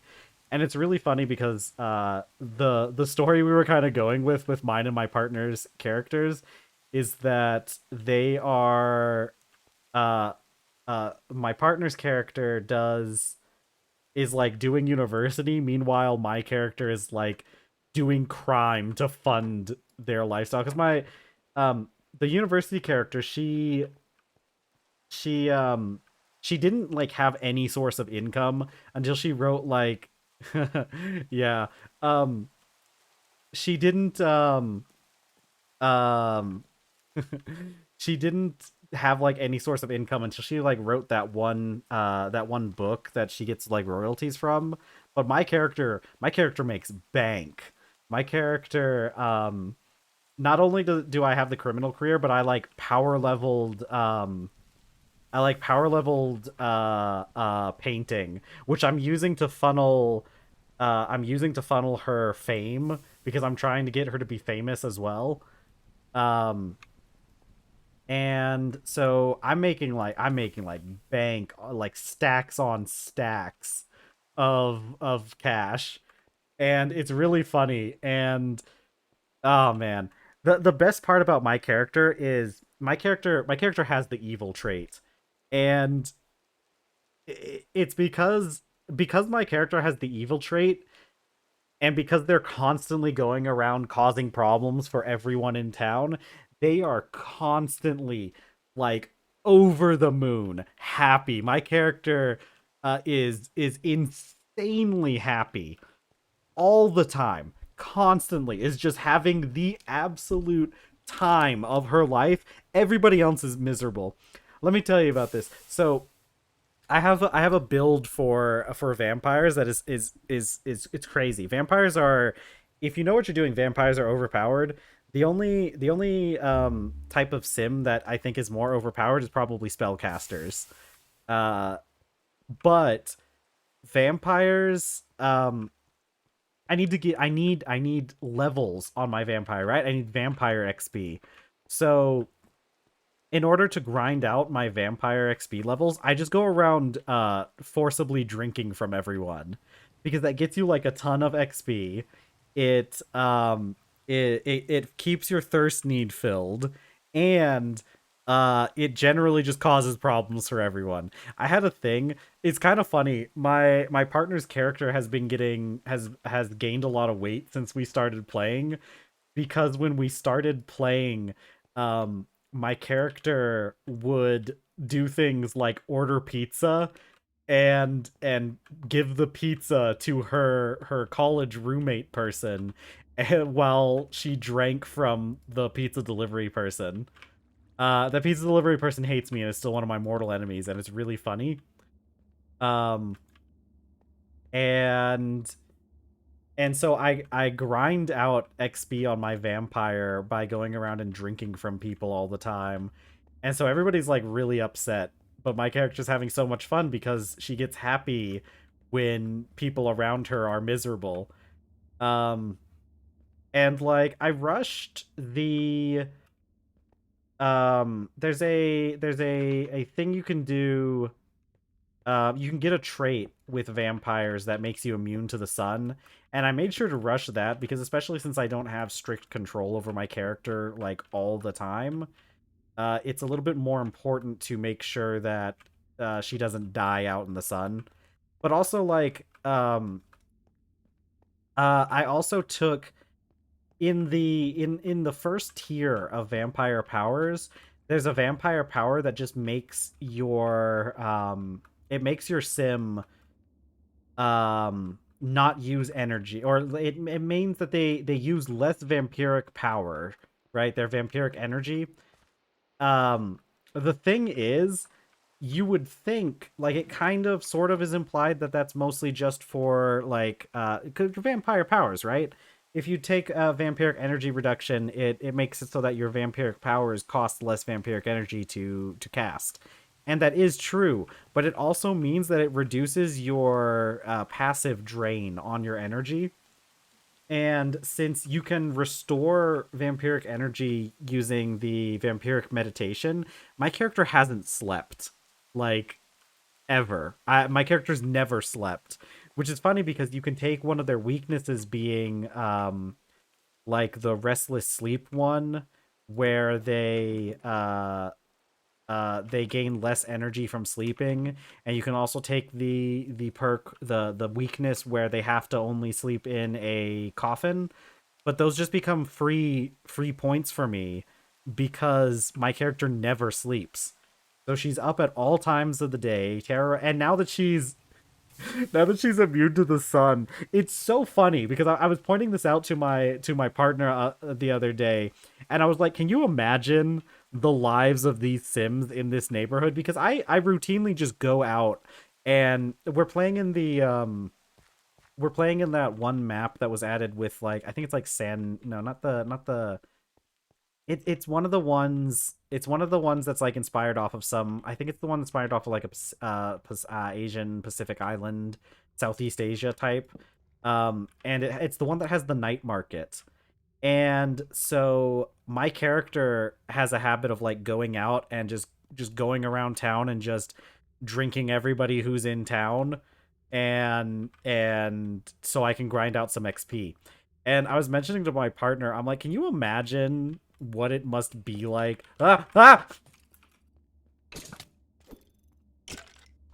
Okay, we're good. All right, we're good. Anyways, that guy dropped a stone javelin.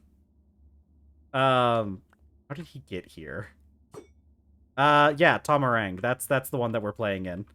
Um, so we're in that town. We go to the like, my character has a habit of just going around and just casually drinking from everybody in the night market.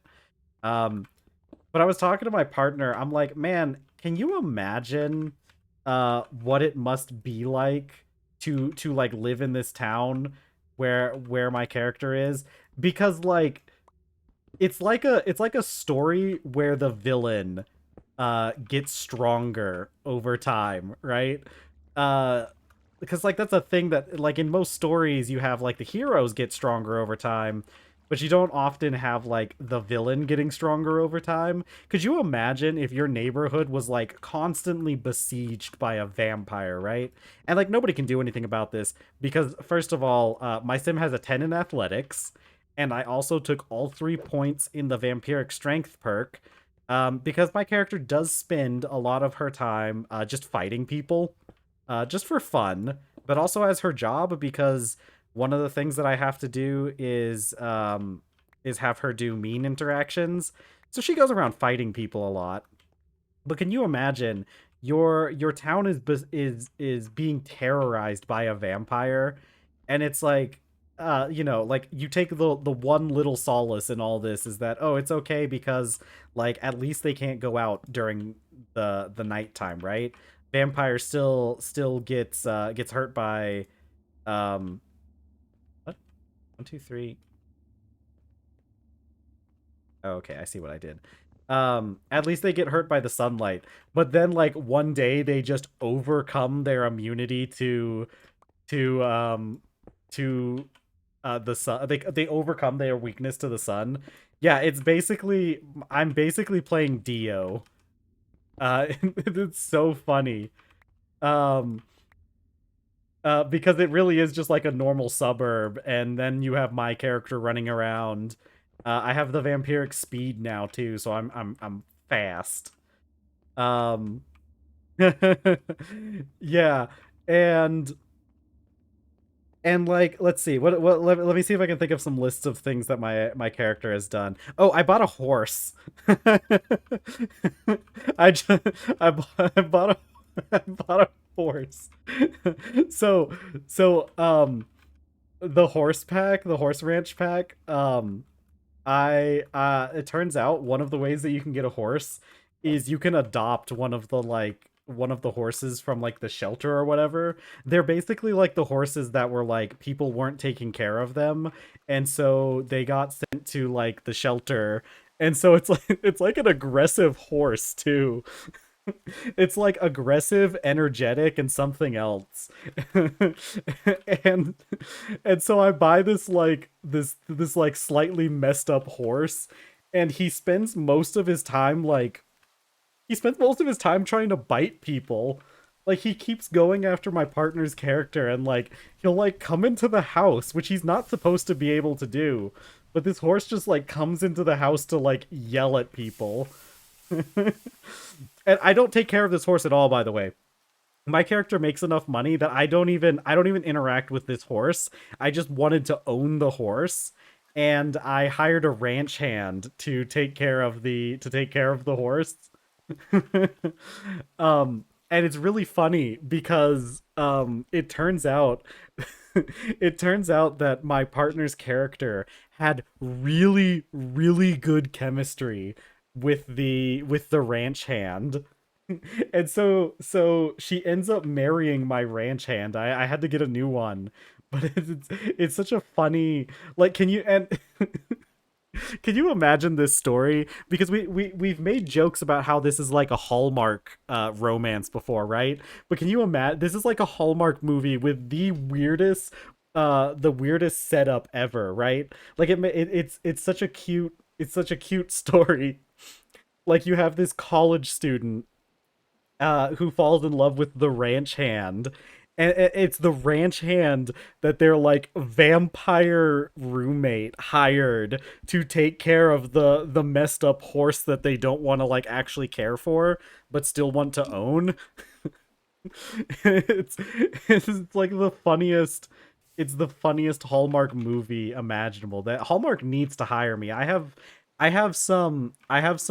some good ideas. Um, but like yeah, so I have the horse. The horse is my favorite character so far because he just goes around harassing people. Um, and God, let's see what else have I done. Um, let's see. I bought the horse. I have maxed out strength. I go fight people. Oh, I took over a gang. I there's the clubs pack that added in all those different clubs and everything. That one group, the Renegades, which is like a group of like teenagers. Um, a group of teenagers uh led by a little kid. I took over that gang. I joined the Renegades because they called me and they're like, "Hey, you've got a pretty bad reputation. You would be a perfect candidate for the Renegades." And so I joined the Renegades and made friends with the kid and convinced him to step down. I changed the club rules too. I think the things that we do is like using vampiric powers, being mean to everyone, fighting with everyone.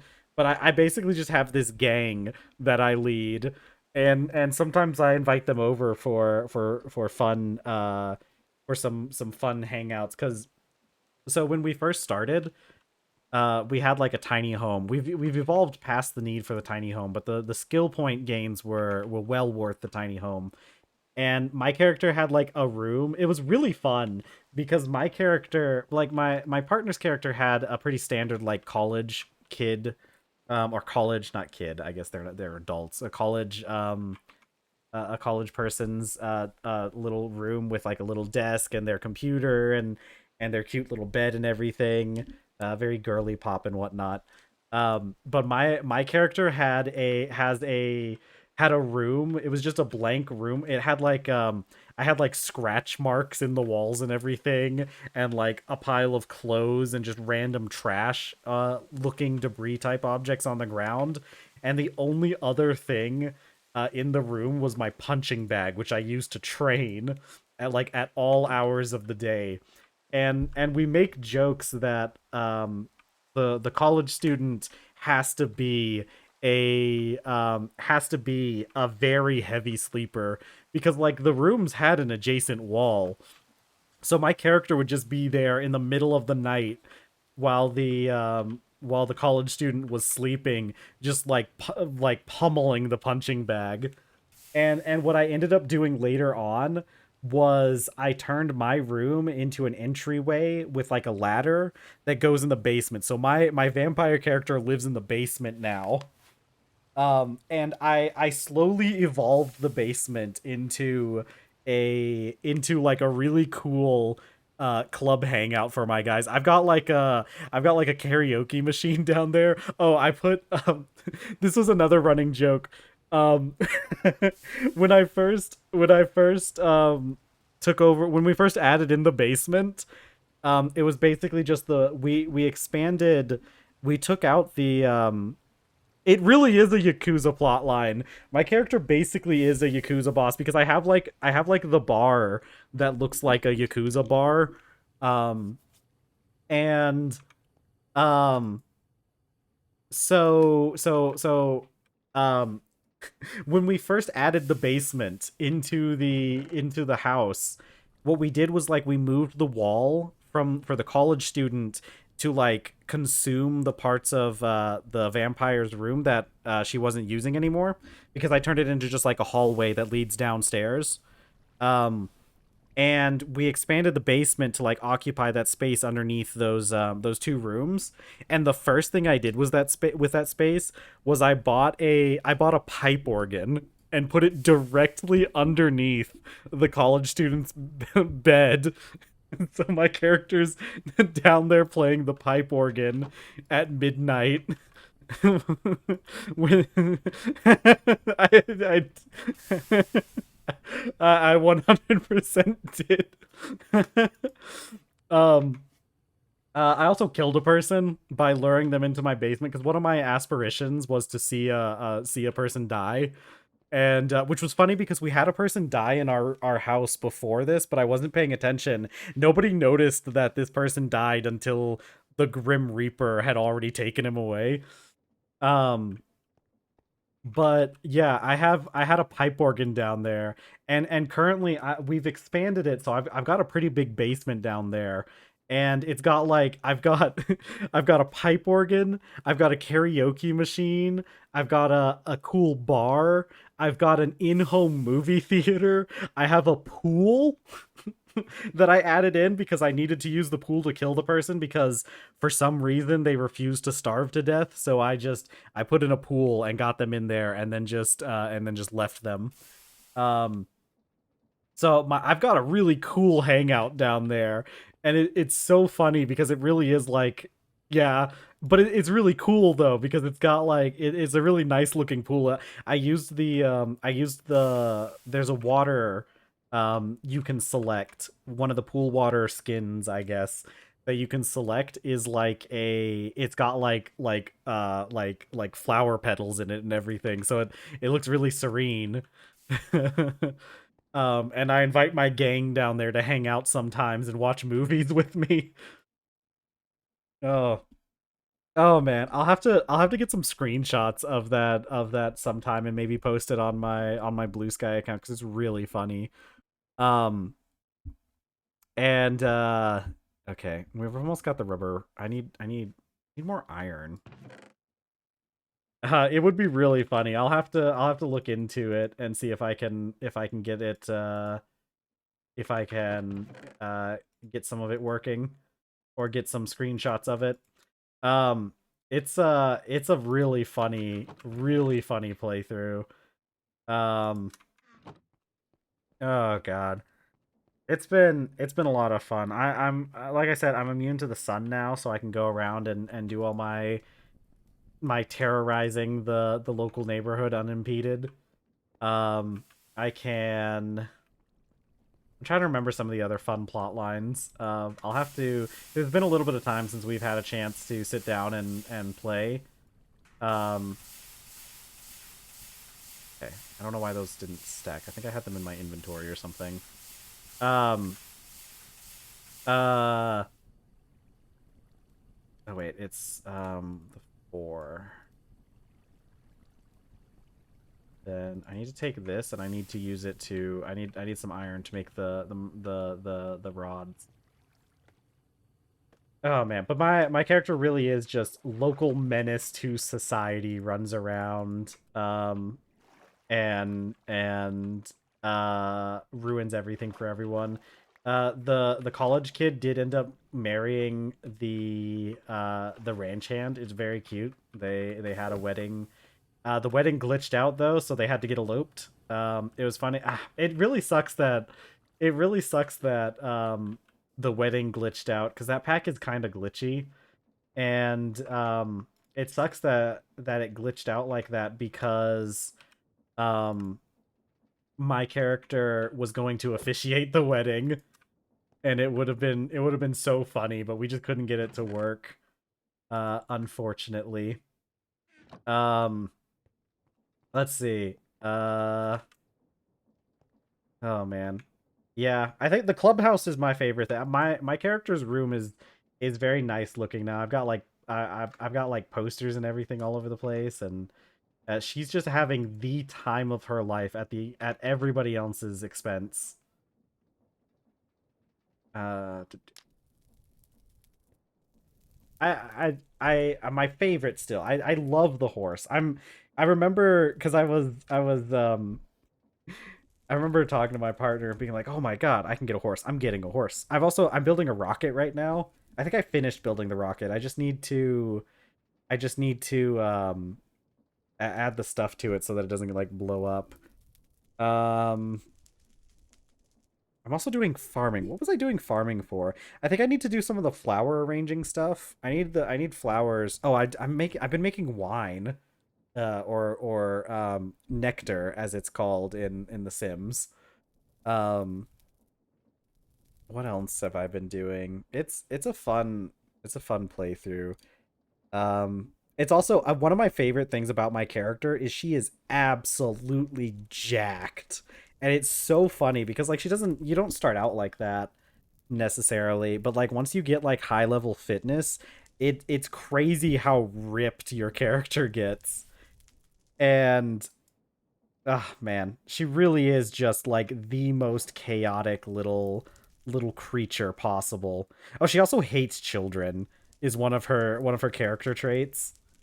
Which is really funny considering like my gang has a child in it. Um oh man. Uh let's see. I let me see if I can remember her traits. I know she's evil. Oh, she's a kleptomaniac. She's evil, kleptomaniac, and hates children. And there's also like what else? Um yeah, yeah. Um she she gained because they added that system where you can get new traits from just like playing, and she ended up gaining the athletic trait and the cheerful trait, which is really funny because she has just been so happy all the time. one of the issues with his character build is that is that uh uh one of the issues with this character build is that you run a risk if you end up um if you end up getting one of those emotions that can lead to your sim's death, if it's too high, that's actually a really big issue for this build because your character ends up so happy all the time. I gotta make sure she doesn't get too playful or else she's going to go into hysterics like immediately. Okay, I need 12 rods, so I need 6 of these.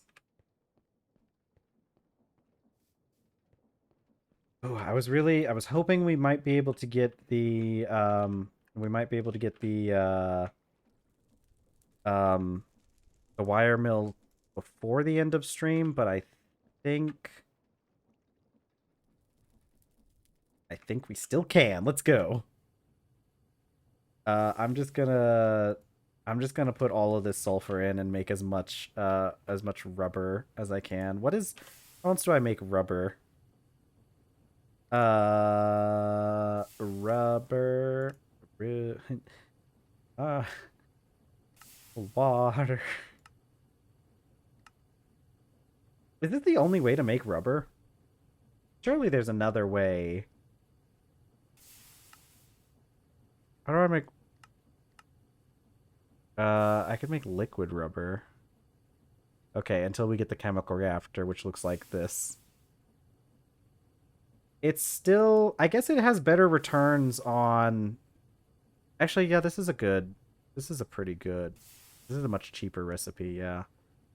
We'll have to get the chemical reactor at some point. This isn't that hard to make. And the fluid solidifier. So I guess there's that, too.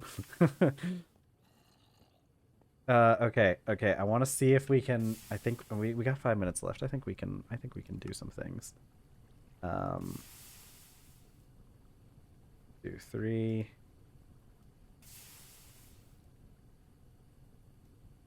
Magnetic rods. Okay. I need 24 rubber ingots. But they only stack up to 16.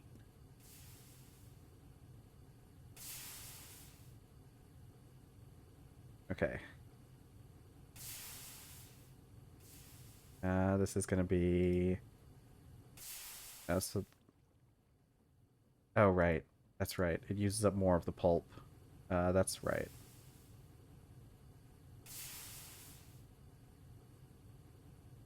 Yeah. I think we might be able to finish this. I gotta go pick up my partner from work, though. So... Okay, there we go. Okay, and we need one more. Okay, and then this, and then this.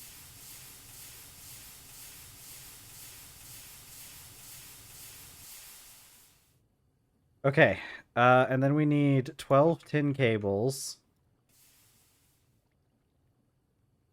Okay, and then...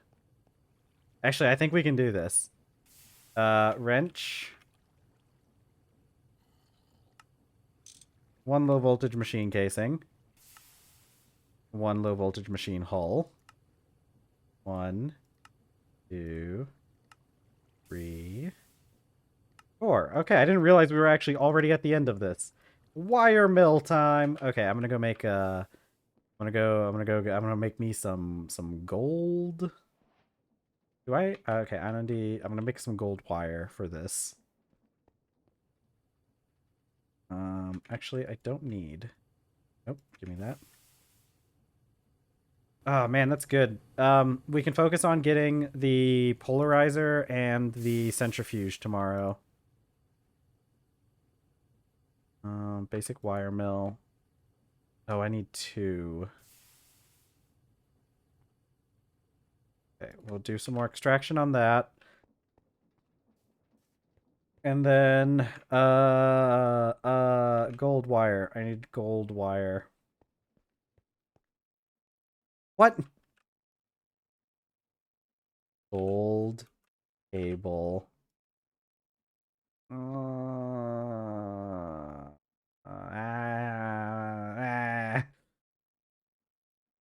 Can you do it with copper? Copper cable's more lossy though, isn't it? It's not that much lossier. Oh wow, really? Actually, we might have to use tin cables. That's platinum. Yeah, actually, I guess we are forced to use tin cables right now. Okay. Well, that's fine. I mean, I guess if we have to, there's no changing that. But we're going to switch over to gold later.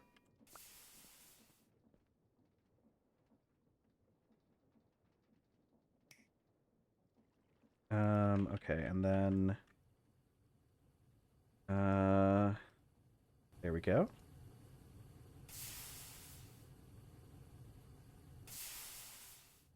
I mean, I guess we could have done uninsulated gold, but I really don't want to run the risk of me getting shocked constantly. And it's much more lossy. Okay, tin cable. Okay. Let's do this. And I never knew this had... I didn't realize this had an interface.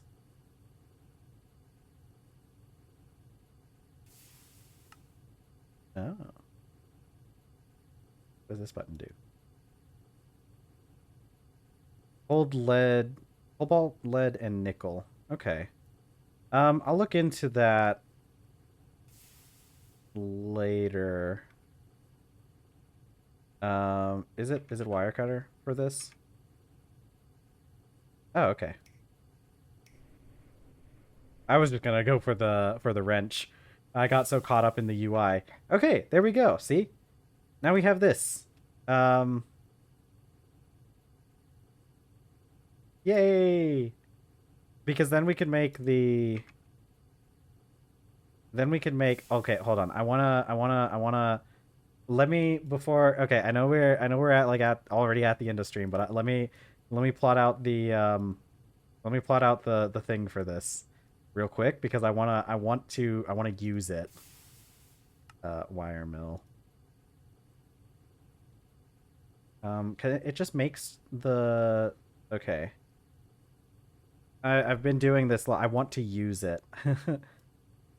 So how do I use this?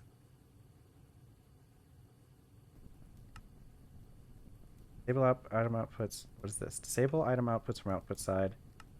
What does this button do?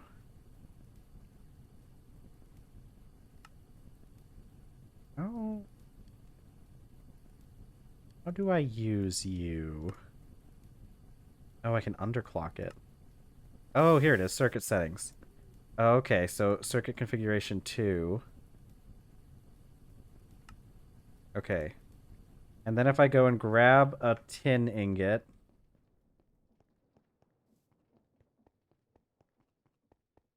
Okay, so I should be able to... We're going to have to go grab more tin. We're going to have to go grab more tin tomorrow. Because we're going to need some. But if I... Okay, so it has a pre-programmed circuit for 2. And I need... That should be right? Yeah, number 2, configuration 2. And then I put this in. Oh my god, that's so much better. Look, I made my first wire. I made my first thing with electricity. Yippee! Okay, cool. All right, cool. So that's exciting for what we're going to be doing tomorrow. We're probably going to have to go and collect some more resources tomorrow because I need more iron and I need more stuff. I need more tin as well. 3D view lets you choose output side. That's what I was thinking it was for. I just didn't understand. I'm not sure what buttons do what, but I'm sure I can figure that out later. Because no. Oh, actually, this has a new quest unlocked. A new quest unlocked. I can't. It has dependencies. Let's see. And if you want it to auto push items out or input on the same side as... Yeah. I'll have to learn that later. man, we need so many things. We need things. Okay. I've got to go though. I'm 3 minutes over on my time already, and I even started a stream like 2 minutes early today. Okay. Uh once again, we're here at the end of a stream. Thank you so much for spending your time with me. I love you all, and I very much appreciate you guys spending your time here with me. It makes everything a lot less lonely. uh, it really is so much better playing with friends. Um, yeah. No, we're gonna be doing so much fun stuff tomorrow. Um, okay, if there's anybody watching who isn't following, make sure to give that follow button a click so that you can see when I go live. I stream 5 times a week for 4 hours, starting at 2 p.m. Eastern, or just take whatever time it is now and subtract 4 hours, and that's when I will start in your local time. I do have extra social media stuff below. I have YouTube, where a new video would have just dropped. I upload my 2-week-old VODs onto YouTube. So if you ever need more content, feel free to check out the YouTube channel. Blue Sky is also linked below, which is where I will let you guys know about anything happening around the about the channel if I can't let you know during stream and whatnot. But that's it for today. Thank you so much for being here with me. I made some great progress, and we're gonna have a fun day tomorrow. So make sure you catch that stream, which will be the last stream of the week too. So I'll see you guys all tomorrow. Bye, everyone. Have a wonderful day. Bye.